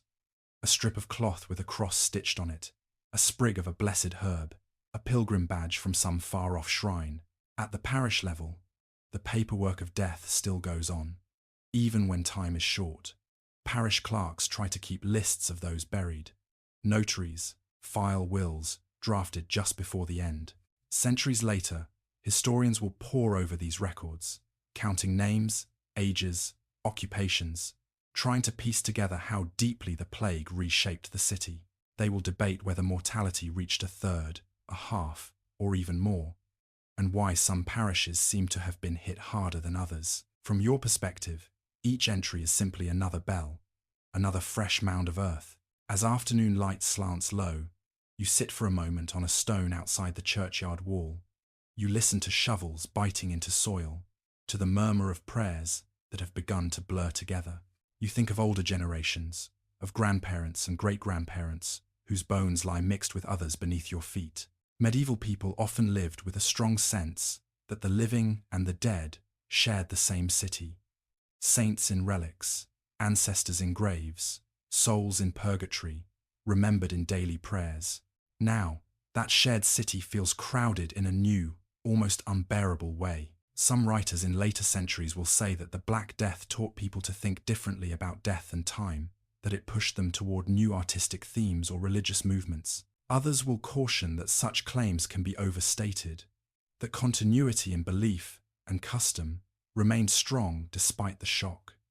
Sitting here, you cannot see into the future to settle their arguments. You only know that the scale of burials has stretched your city's rituals to their limits, and yet, even now, people are still trying to give their dead something more than bare disposal. As evening falls, the bells ring once more, their voices thinner now from overuse. The cemetery gates close for the night, but grief does not. It follows you home, in the memory of freshly turned earth, and the knowledge that beneath the streets you walk, beneath the chapels where you kneel, the number of the dead is growing, row by row. In the days when the first big waves of burial were still beginning, you could tell yourself that the city's life went on, that beyond the churchyards and sick rooms, work and trade still hummed. Now, as another morning seeps grey through the shutters, you open your door and realize how much of that hum has fallen away. The first sign is in the smell. There is less bread in the air. Where once the dawn streets of a 14th century city were thick with the yeasty warmth from countless ovens, now only a few chimney plumes curl up into the sky. The baker at the corner has not lit his fire today. His door is closed, and the stone step in front of it, usually dusted with flour, is clean. You walk slowly toward the market, following a path you have walked almost every day of your life. The lane is wider now, not because the walls have moved, but because there are fewer bodies filling the space between them. The familiar push of shoulders and baskets against you is gone. You can see all the way down to the square, where once you saw only the backs of other people's heads. When you reach the market, the change strikes you fully. Stalls stand empty, awnings rolled up or flapping loose. The fishmonger's table, where you used to see rows of glistening scales, is bare. The cloth seller's bolts of wool are still stacked in the back of his stall, but no one stands in front calling out prices. Chickens no longer cluck nervously in wicker cages. Someone has taken them away. Or perhaps they were eaten days ago when their owner realized he would not be buying new feed. Here and there, a few sellers remain. A woman with onions and leeks sits on a stool, her basket only half full. A man with a small supply of grain measures it out with exaggerated care. Prices are uncertain now. In some places, written ordinances from these plague years show city councils trying to fix prices or limit hoarding, afraid both of famine and of people making cruel profit from fear. Some chroniclers claim that in the aftermath of the worst months, wages rose because so many workers had died, while others note that in the immediate moment of crisis, people were often too afraid to hire or to work. Historians still weigh these conflicting impressions, teasing apart short-term shock from longer-term change. You cross the square and notice that the usual crowd of itinerant vendors and entertainers is gone. No one is juggling near the fountain. No one is playing a fiddle for coins. The fountain itself runs more quietly, because fewer buckets are dipping into it. Even the pigeons seem fewer. As you pass the guild hall you once saw bustling with craftsmen, the heavy door is locked. A notice is nailed to it, sealed with wax, announcing that meetings are suspended until it shall please God to restore health. Inside, benches gather dust. Account books lie open on a table, Their last entries dated some months before around 1348. Perhaps, if you were in a city like Florence, or a little later in northern towns, those dates mean nothing mystical to you. They are just the year the ink stopped flowing for a while. Workshops that once spilled sound and light onto the street now stand in shadow. The clang of the smith's hammer is gone. No sparks leap from his doorway. The weaver's upper room, where a loom used to beat an insistent rhythm, is silent. In some buildings, windows hang open, unattended, because there is no one left to close them. In others, shutters are pulled tight by survivors who do not yet have the heart to return to their trades. You pause outside a carpenter's shop, whose owner you knew by name. His sign, a painted plane and saw, still creaks slightly in the breeze. Through the crack under the door, you can smell old shavings, dry and dusty. He died 2 weeks ago, you remember. His apprentice is nowhere to be seen. Perhaps he fled to the countryside. Perhaps he too lies in one of the new trenches outside the walls. In historical records that survive from these years' tax lists, rent rolls, court documents, scholars later find signs of this quiet. Properties listed as vacant, debts forgiven because both debtor and creditor are dead, guild rolls with many names crossed out. Some towns see whole streets marked waste for a time, the houses empty or fallen into disrepair. Yet in other places, the gaps are more scattered, one house, silent, while the next still clings to its routine. Modern historians still debate how evenly the plague's economic shock fell, whether some trades were hit harder, whether some neighborhoods emptied while others adapted more quickly. You turn toward the river or main road, where merchants once jostled for space with their carts and pack animals. Now, only the occasional wagon rattles past, its driver glancing warily from side to side. Toll houses at the gates, which used to register a steady flow of goods, see fewer entries in their ledgers. A clerk sits at a table, pen idle in his hand, staring out at the road that leads to other towns that may be just as quiet. In the tavern, where you used to hear laughter and arguments until late at night, a thin crowd huddles at the scattered tables. The innkeeper moves more slowly. There are fewer jugs to fill. He tells you, in a low voice, that half his regulars are gone, or gone away. He has stories for each empty seat. One took ill and was buried last week. Another left to tend a cousin's fields outside the city. Another simply stopped coming, and no one knows why. At the monastery or convent nearby, the regular pattern of bells and psalms has been disrupted by death as well. Some communities have lost many of their members to the plague. Others survive more intact, but their work in copying manuscripts, teaching, or tending travelers has faltered. Monastic accounts from this era sometimes show sudden drops in income from rents and tithes, mirroring what you now feel in your bones. The entire web of economic and spiritual life has been shaken. As you wander through the quieter streets, you notice something strange. With fewer carts and fewer people, you can hear sounds that were always there but were once drowned out. The wind humming between eaves, the slow drip of water from a gutter, the distant call of a lone tradesman still walking his route, his voice echoing more than it used to. Not every shutter is closed, however. At a small stall, a woman sells candles she has made herself, the wax slightly uneven, the wicks hand-twisted. People still need light, she says. Half to you, half to herself. In another doorway, a young man sits repairing shoes with his father's tools. He inherited both the trade and the obligations, without expecting to so soon. These tiny islands of continued work glow more brightly against the dim background. Later, scholars will look back and see in the plague's economic aftermath both loss and opportunity. In some regions, the severe reduction in population will eventually contribute to labor shortages, giving surviving workers more bargaining power and helping to raise wages in the decades after 1350. In others, rigid structures and renewed pressures from landlords will keep change slower and more uneven.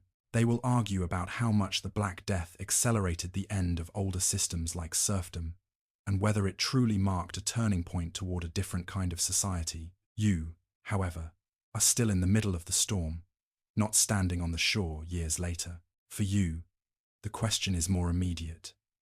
Can you find enough bread today? Will your rent be reduced if your household has lost workers? Will the guilds accept altered rules?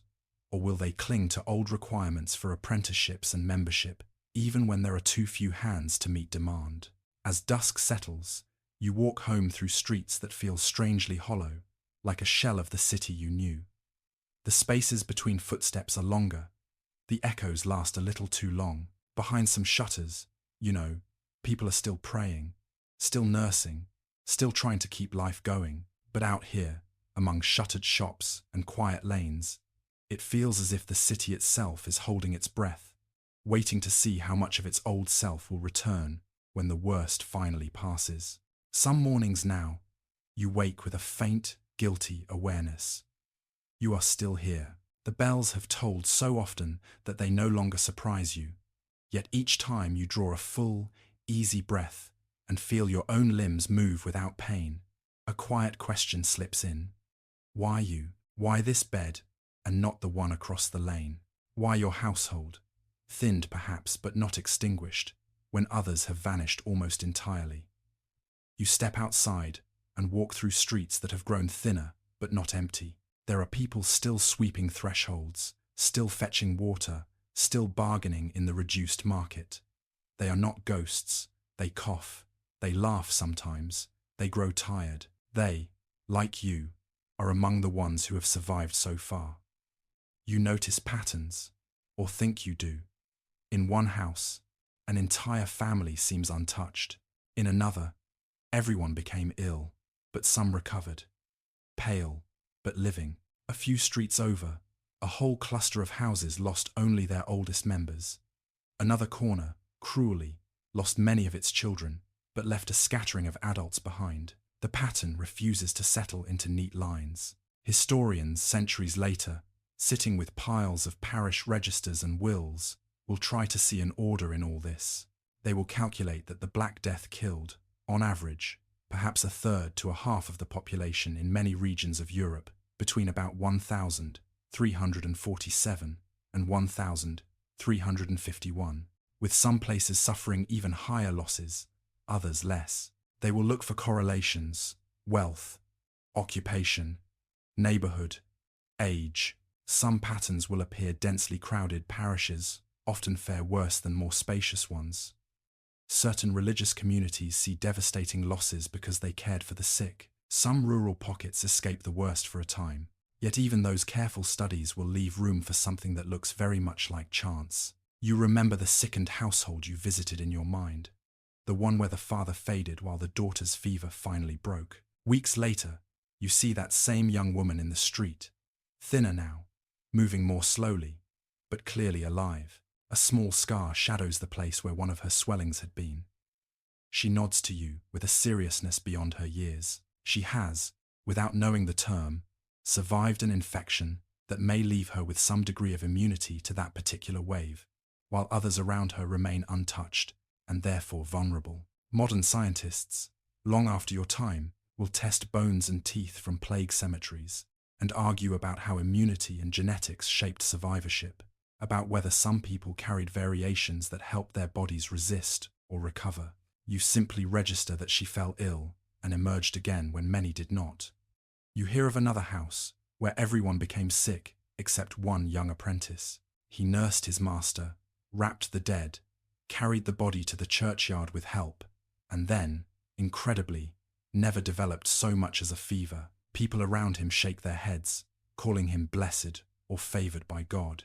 Later, scholars will suggest that some people's bodies simply did not react to the bacteria in the same way, or that their exposure was too small to cause full disease. For you and your neighbors, the explanation folds more easily into the language you already know. Perhaps he is under special protection, or perhaps he is being preserved for some particular task.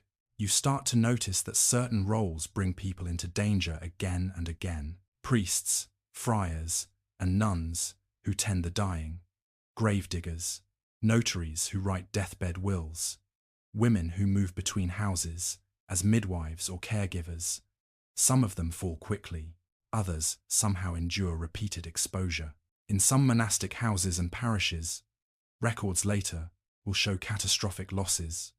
In others, stubborn pockets of survival. Historians still debate why. Timing of exposure, differences in building layouts, pure chance, or something in the routine of daily life that changed the balance without anyone realizing. Alongside these individual stories, you hear arguments in taverns and at wells about who, as a group, seems to be favored. Some point out that the very wealthy, those who fled early to country estates, have often fared better than those who had no choice but to stay in crowded streets. There are rumors of noble families who closed themselves up in walled villas, limiting contact, eating carefully, enforcing their own rules. Echoes of stories like those later told in Italian literature about aristocrats withdrawing to tell tales in safe seclusion. Others counter that there are plenty of highborn who died despite their precautions, and that the plague makes no distinction between rich and poor. Contemporary chroniclers themselves sometimes wrestle with this, some insisting that mortality was democratic, others listing noble names to show how high the pestilence climbed.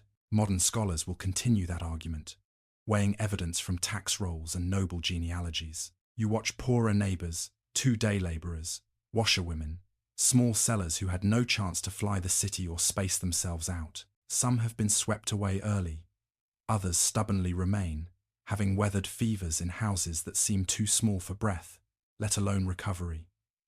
It is tempting to say that the strong survived and the weak did not, but you remember the sturdy dockworker who died in the first weeks, and the frail older woman who still shuffles to church each dawn, wrapping her shawl tight around her. Strength, in a simple bodily sense, is not the only measure that mattered. There are more subtle advantages that you begin to notice only after you look closely.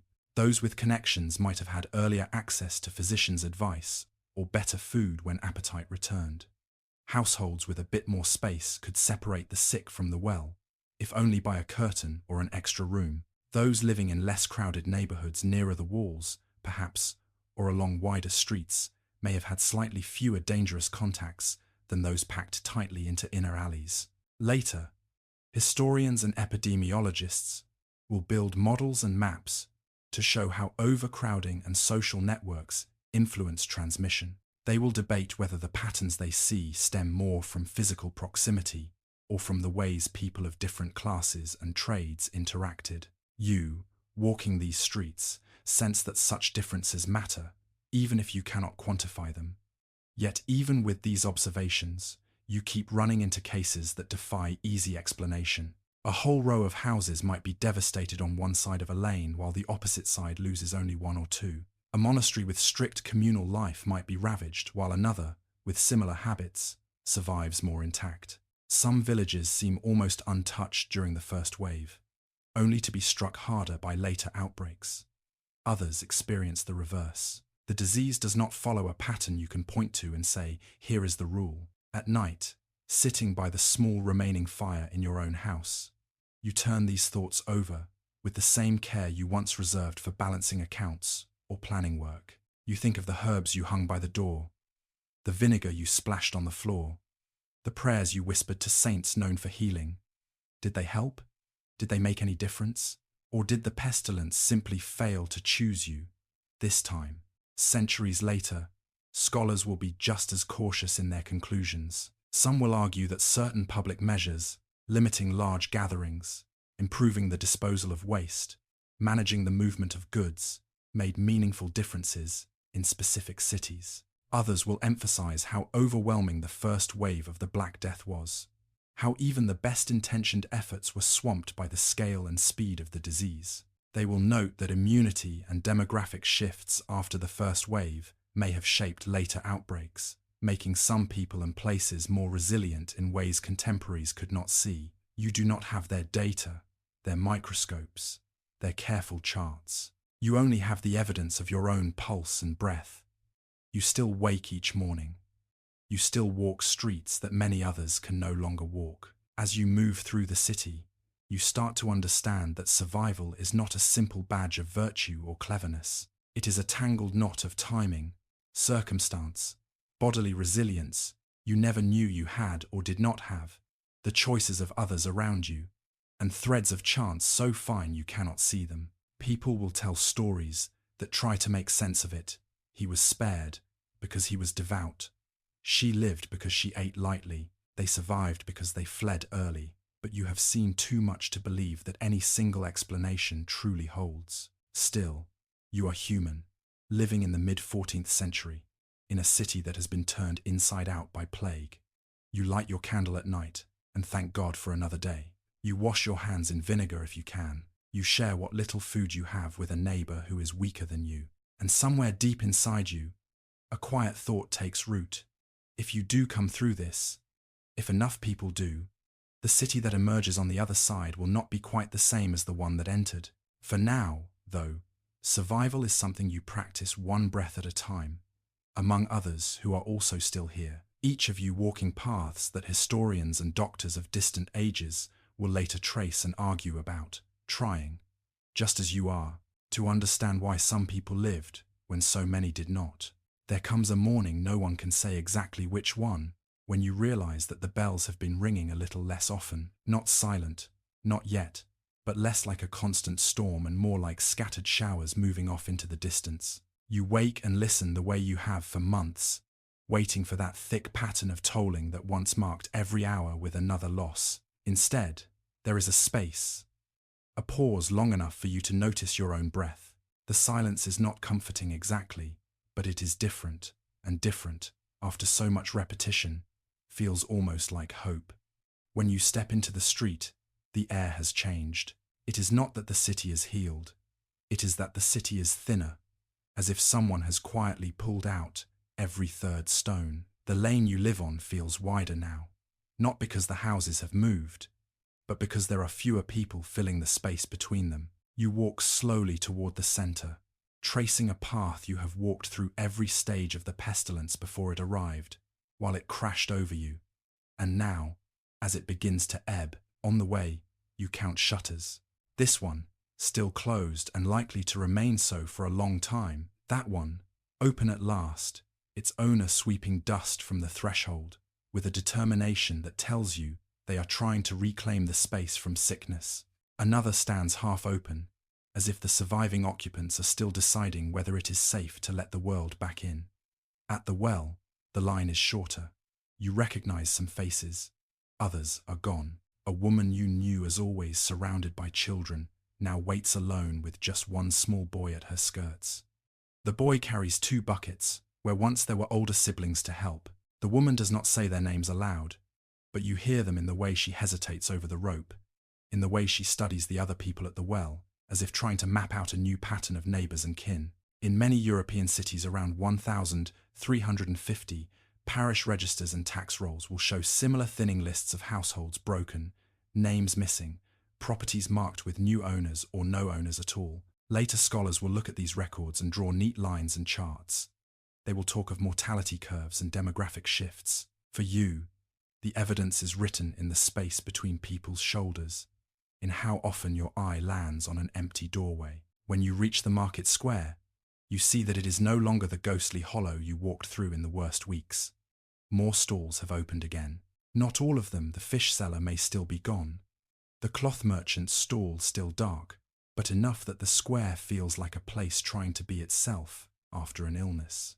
Baskets of onions and roots, sacks of grain, a few sides of meat supplies that had grown uncertain during the height of the plague are slowly returning. The prices are talking to you too. You hear sellers and buyers arguing with a new sharpness. Some workers, fewer in number now, press for better payment for hauling and loading. Some employers grumble that no one will accept the wages that seemed sufficient only a year or 2 ago. City councils in various places will soon write ordinances trying to freeze wages at old levels or cap prices on essentials. Anxious about the balance between scarcity and greed, historians will later argue over how effective those laws were and whether the Black Death truly tilted the scales of power toward labor in a lasting way. For you, in this moment, it is simply one more sign that the ground under your feet is shifting. You walk past the church and notice that the cemetery gate is closed, not because the graves are full, but because there are no burials at this exact moment. Fresh mounds of earth still lie close together, row upon row, but there are small signs that the pace has slowed. Grass begins to push through thinly in places where the soil has started to settle. Someone has left flowers, just a handful, perhaps from a hedgerow on a patch where many lie together. Inside the church, there are new practices. A special mass is being said for all those who died in the great mortality, as some already call it. Candles burn in thick clusters before certain altars. Families have paid, where they can, for priests to remember their dead by name on certain days. Others, too poor for such arrangements, still slip in to kneel quietly and trust that the prayers for all souls will include theirs. Over time, in some places, new chapels and chantry foundations will be established in memory of those lost in these years, their endowments drawn from the inheritances and rearranged fortunes of survivors. Later historians will see those foundations as evidence of how deeply the plague carved itself into religious life. You see changes in houses as well. Doors that belonged to one family for generations now bear different marks. A cousin has moved in, inheriting not only the property, but also the obligations attached to it: debts, guild responsibilities, care for remaining younger children. In some streets, you see houses pulled down because there is no one left to claim them. In others, newcomers arrive from nearby villages, drawn by the possibility of work or simply by the empty space. They bring their own customs and accents, slowly weaving themselves into the fabric of the city. The family structures you took for granted have also shifted. Where once a household might have consisted of parents, several children, an apprentice or two, and perhaps an elderly grandparent, you now find homes led by widows, by older children who step into adult roles early, by remarried spouses trying to knit together blended families around the absence of the dead. Notarial records from this period in various regions show rapid remarriages and complex arrangements for orphans and stepchildren. Modern scholars debate whether the plague accelerated changes in inheritance and familial authority, or simply intensified patterns already underway. You see only that households have been rearranged in ways that would have seemed unlikely only a few years before. One evening, you walk along the city wall at sunset and look down at the roofs. You realize that you can no longer imagine the city as it was before the pestilence. Your memory has been overwritten. When you think of the streets now, you think of them with certain shutters closed for good, certain doors opened under new hands, certain voices missing from the soundscape. Letters and chronicles from these years will later carry a similar mix of numbness and awe. Some writers describe the plague as a unique catastrophe that broke the old world in two. Others see it as another blow in a century already marked by famine and war. Serious, but not entirely separate. Historians today still discuss whether the Black Death marks a clear dividing line in medieval European history, or whether its effects, though massive, were woven into longer continuities. You, standing here with the wind tugging at your cloak, feel both. On one hand, the city functions again. Ovens are lit, contracts are written, guilds begin to meet, ships come to port with goods to sell. On the other hand, nothing is quite what it was. There are gaps in every craft, in every street, at every festival. When a feast day arrives and the bells ring in a pattern meant for celebration, you can hear echoes of all the funerals layered beneath. Sometimes, when you pass a group of children playing, you catch yourself counting them and thinking of how many more there might have been. In some regions, contemporaries note that entire cohorts are missing, that there are fewer children in schools and fewer apprentices in workshops. Later demographic studies will confirm that the plague years left long shadows in the age structure of many communities. Yet even those absences will, over time, be filled as new generations are born into a city that carries memories of the mortality, but also knowledge of how to live after it. In the evenings, hearths burn again in more houses. You hear snatches of song returning to taverns, tentative at first, then bolder. Laughter feels sharper, edged with something like defiance. People tell stories about the worst days, about near escapes, about improbable survivals. They repeat tales of divine mercy and of human courage, of foolishness and cruelty, of strange omens seen in the sky back in 1347 or 1348, when all this began. Over time, these stories will settle into family lore and city legend, joining older tales of famines and battles. The worst has passed, At least this first great wave, you know, from the way people still flinch at unexpected coughs, that fear has not gone. Future outbreaks will come in later decades, returning pestilence in different patterns and intensities. Some modern historians argue that because plague recurred, its long-term social effects are less about a single crisis and more about a new, recurring reality. Still, for you, this first ebbing feels like stepping out of a darkened church into pale daylight, blinking, unsteady, but undeniably outside. The city that surrounds you is not a ruin, it is a wounded animal, still breathing. Its streets are quieter, its families rearranged, its memory heavy.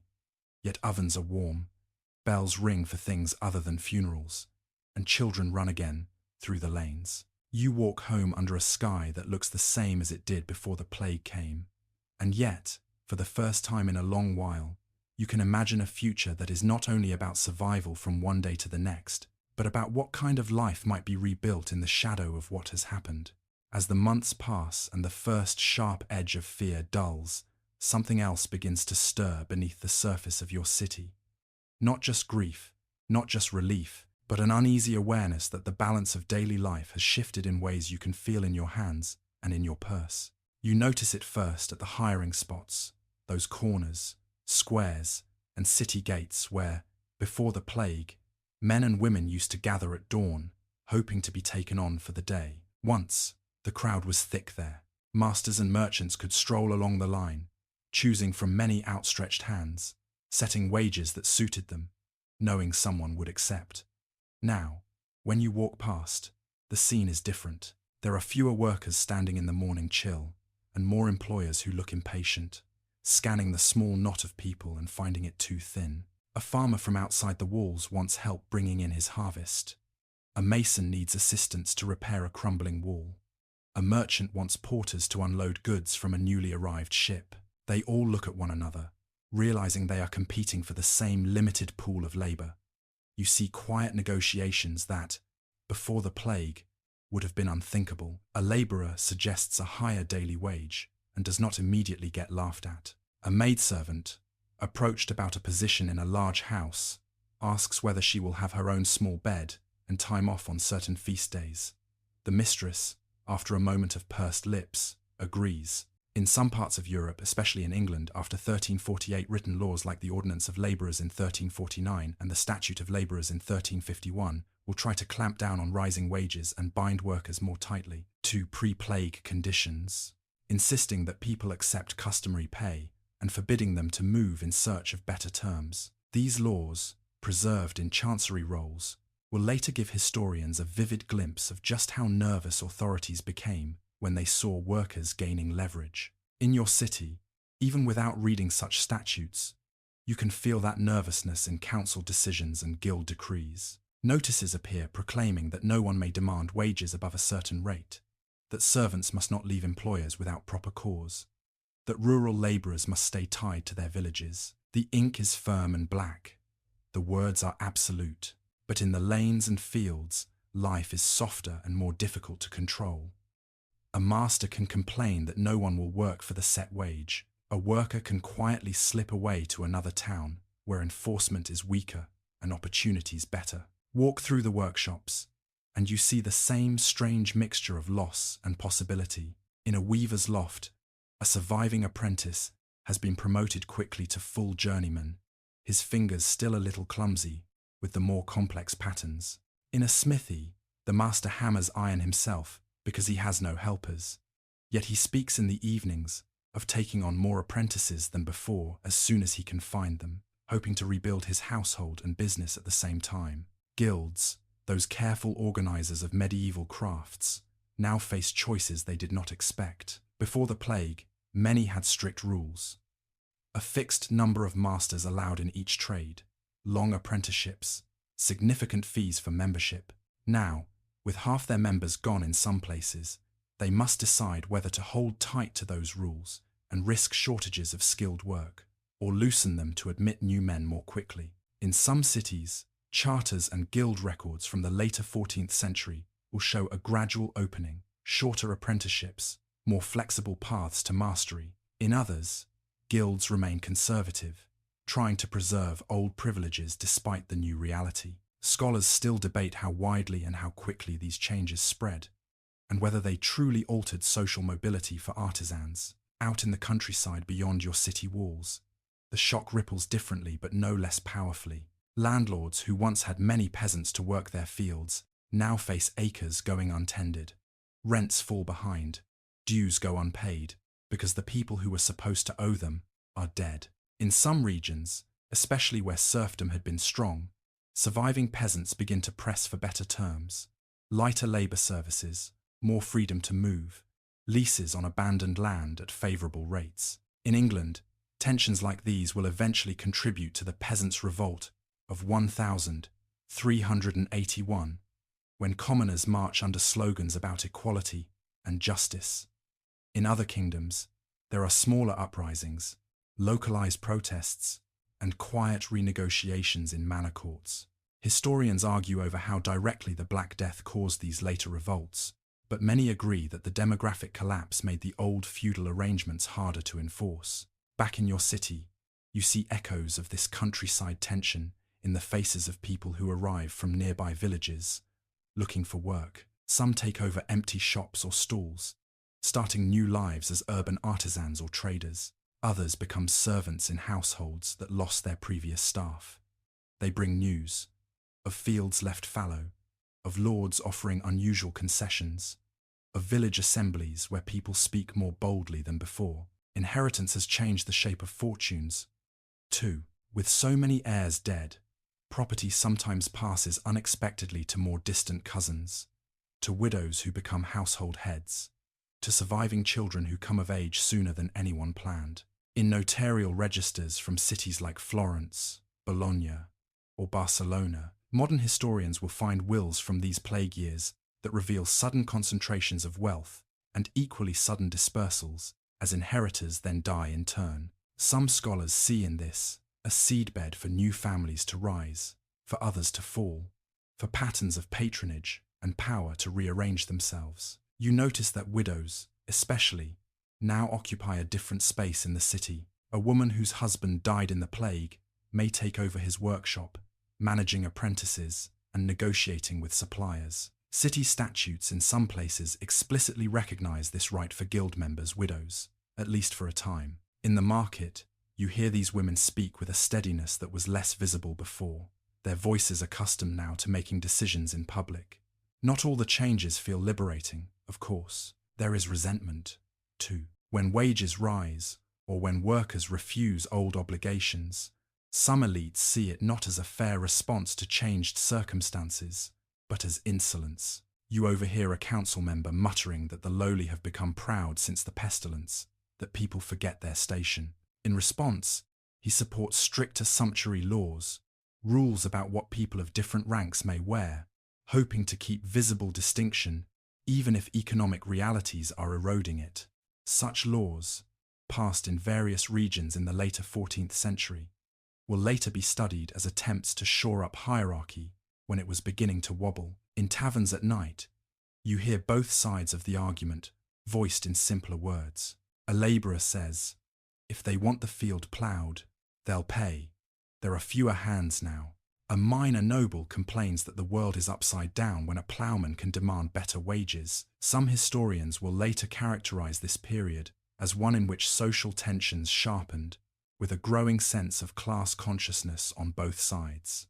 Others will caution that talk of classes risks smoothing over a more complex web of loyalties, familial, feudal, urban, rural, that still shaped people's lives. You, sitting with your cup in your hand, simply feel that the old assumptions no longer fit as snugly as they once did. You have lived through months when death ignored status entirely, taking lords and peasants, merchants and beggars. Now, as life slowly reorders itself, status matters again but differently. Scarcity of people gives weight to hands and skills that were once easily disregarded. Yet even as new possibilities open, there is a heavy counterweight: fatigue, grief, and fear of future outbreaks. People remember too well how quickly everything unraveled. They hesitate before making bold moves, before breaking with customary ways. For every worker who pushes hard for higher wages, there is another who accepts less than he might, just to keep some stability. For every landlord who offers generous terms to attract tenants, there is another who redoubles efforts to hold on to what he believes is due.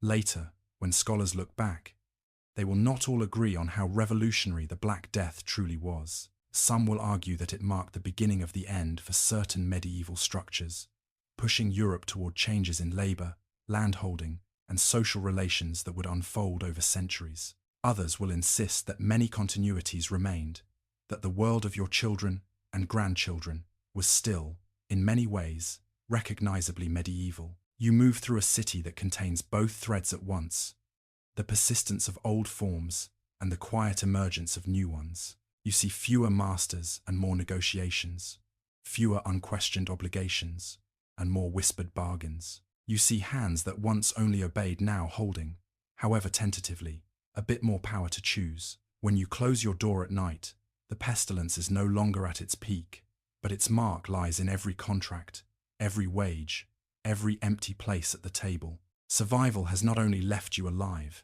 it has left you in a world where the meanings of work, obligation, and worth are being rewritten, slowly, by everyone who is still here. Years pass, then more. The sharp dates that once stuck like thorns in your mind, 1348, 1000, 349, 1000, 350, blur at the edges, but they do not vanish. You are still here, older now, your hair streaked with grey, your steps slower on the same cobbles. The city has changed around you, as cities always do. New houses have risen where ruins once stood. Old houses have sprouted extra stories. Some lanes have been widened, others narrowed. Children chase each other through alleys where you once saw stretchers carrying the dead. To them, the plague is a story. To you, it is a memory you can smell and hear whenever a certain bell rings a certain way. You walk toward the church, as you have done most days of your life, and step into a building that holds both continuity and the scars of what happened. The same stone pillars rise to the same vaults, yet there are changes that would not be here without the plague. A small side chapel glows with new paint and gold leaf, funded decades ago by a family who lost many members in the Great Mortality. Their coats of arms are carved into the stone. Words cut beneath ask the living to pray for their souls every year on a certain day. These plague chapels and chantries appear in various cities across Europe in the years after the Black Death endowments for perpetual masses and candles, drawn from fortunes reshaped by inheritance and survival. In your church, on the anniversary of the worst year of deaths, a special service is still held. The prayers have grown smoother with repetition, the stories less sharp, but the candles burn with the same quiet light.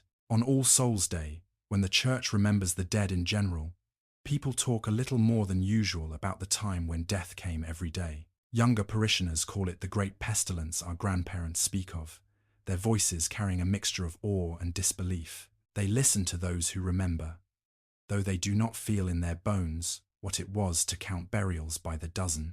Centuries later, historians will pore over such generational testimonies, chronicles, letters, oral tales written down, and argue about how accurately they reflect the events, how much is memory, and how much is shaping the story after the fact. You stop sometimes before a wall painting near the nave, added some years after the pestilence. It may not be as elaborate as the Danse Macabre frescoes that will become famous in later decades, those vivid images of skeletons leading the living of every rank in a grim, almost playful procession, but it holds the same idea in simpler form. Death in a hood or as a pale figure, standing beside a merchant, a peasant, a noble, a priest. The message is familiar and older than the plague itself, that death comes for all, but the brushstrokes were guided by hands that had seen it happen on a scale their grandparents never knew. Outside the church, you walk through a cemetery that has settled. Grass now covers the trenches that once gaped wide. A few wooden markers have long since rotted away. A few stone ones, placed by wealthier families, still stand. Children run along the paths without counting mounds the way you used to. They know that many are buried here, from the time of the pestilence, but the phrase has become almost like a legend, compressed into a single line. In the scriptorium of a nearby religious house, a monk bends over a manuscript, copying a chronicle of your city's history. When he reaches the years of the plague, he pauses, dips his pen again, and writes a short, dense paragraph about the mortality that struck in the year of our Lord, 1348, or whatever year fits your region's timing. He lists numbers as he has them, perhaps exaggerated or perhaps too modest, speaks of bodies taken without number, of bells that rang all day, of people who died so fast there was no time for proper burial. Another scribe in another city writes differently, emphasizing not numbers but moral lessons, how people repented or failed to repent. Later scholars will compare these accounts, noting contradictions and agreements, debating which details reflect lived experience and which serve rhetorical or theological purposes. You sit in a tavern, now frequented by a new generation of regulars, and hear the plague discussed in a different tone.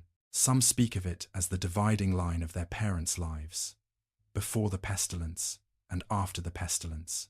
Others use the memory to frame their own troubles, bad harvests, new taxes, wars, as if to say, at least it is not as bad as then. Someone mentions later outbreaks that have come and gone since the first great wave, the children's plague, that struck mostly the young in certain years. Other fevers that carried a fraction of the earlier toll. Historians today note that plague recurred for centuries, and they still argue about how those later epidemics differed from the first in intensity, spread, and social impact. In the marketplace, you see signs of how the old catastrophe still shapes this quieter present.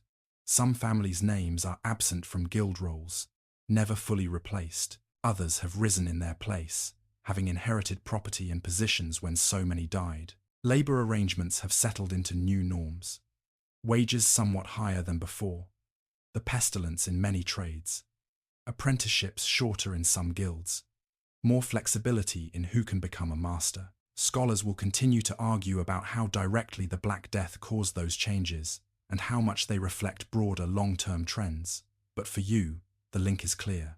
You remember what the streets felt like when there were not enough hands to bury the dead, let alone tend the looms.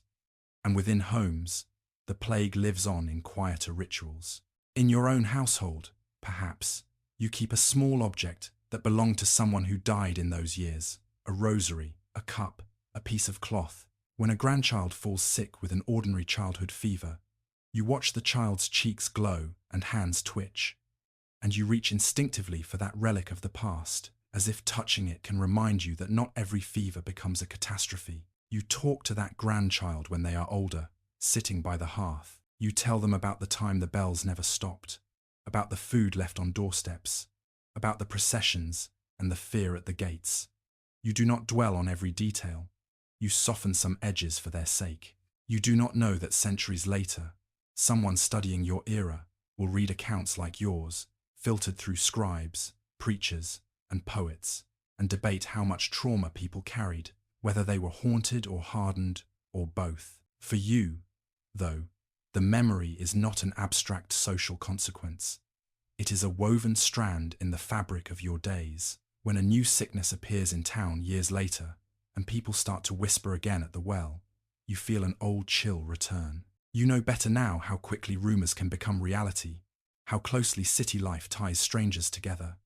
You also know, in a way you did not before, that survival is possible even when it feels unlikely. Your city is alive again, children shouting, hammers ringing, ships unloading at the quay. Yet underneath the everyday sounds lies a deeper, quieter layer. Bells remembered from decades ago, the shuffle of feet in hurried funerals, the scratch of a notary's pen on a will, the whispers of those who nursed the sick. The Black Death is no longer event and crisis. It is memory and warning, folded into songs, sermons, and the way people look at one another when the air turns strange. You stand once more in the square where you first heard rumors of a faraway pestilence. The stones are the same, worn a little smoother by time. You are not the same. Neither is the city. And as you watch people pass, some who were not yet born when the bells rang without rest, You understand that surviving the plague in a crowded medieval city is not just something that happened to you once. It is something that continues, quietly, in how you live, work, worship, and remember, long after the worst has passed. Word count 1,194. The candles in your city's churches burn lower now, their small flames licking at the last of the wax. Outside, the streets that once echoed with cries and carts and funeral bells are easing into a softer hush. Doors are closed, shutters drawn, but behind them, people breathe steadily, one by one, in houses that have seen too much and yet are still standing. You let those streets fade gently from your mind's eye, the stone walls with their watchmen, the wells with their frayed ropes, the markets with their shouting and silence, the cemeteries with their fresh mounds and settling grass. All of it begins to drift backward, like a city seen from a slowly moving boat. You are no longer standing inside the plague. You are watching it from a safe distance, as history, rather than present danger. In your own room, in your own time, the air is quieter. No carts outside your window, no bells tolling for unknown neighbours. Only the faint sounds of your own world, softened by distance and sleepiness. The crowded medieval city becomes a page gently turned. Its worries, its prayers, its desperate remedies and slow recoveries belong to another century now. They press no weight on your chest. They ask nothing of your body tonight. You can keep, if you wish, a small fragment of what you've walked through. The knowledge that even in cramped streets and fearful years, people still cared for one another, still lit candles, still baked bread, still told stories to children so they would not be afraid. The rest you can let settle like dust on old stone, undisturbed. Feel the difference between their world and yours. Your blankets around you, your own steady breath, the simple safety of knowing that this is only a story visiting your mind for a little while. The city's lanterns go out, one by one. The last bell falls silent. Above slate and tile and worn timber, the sky stretches wide and calm. You are here, in your own bed, as history closes its heavy books for the night. The quiet stars of another age watch over your dreams.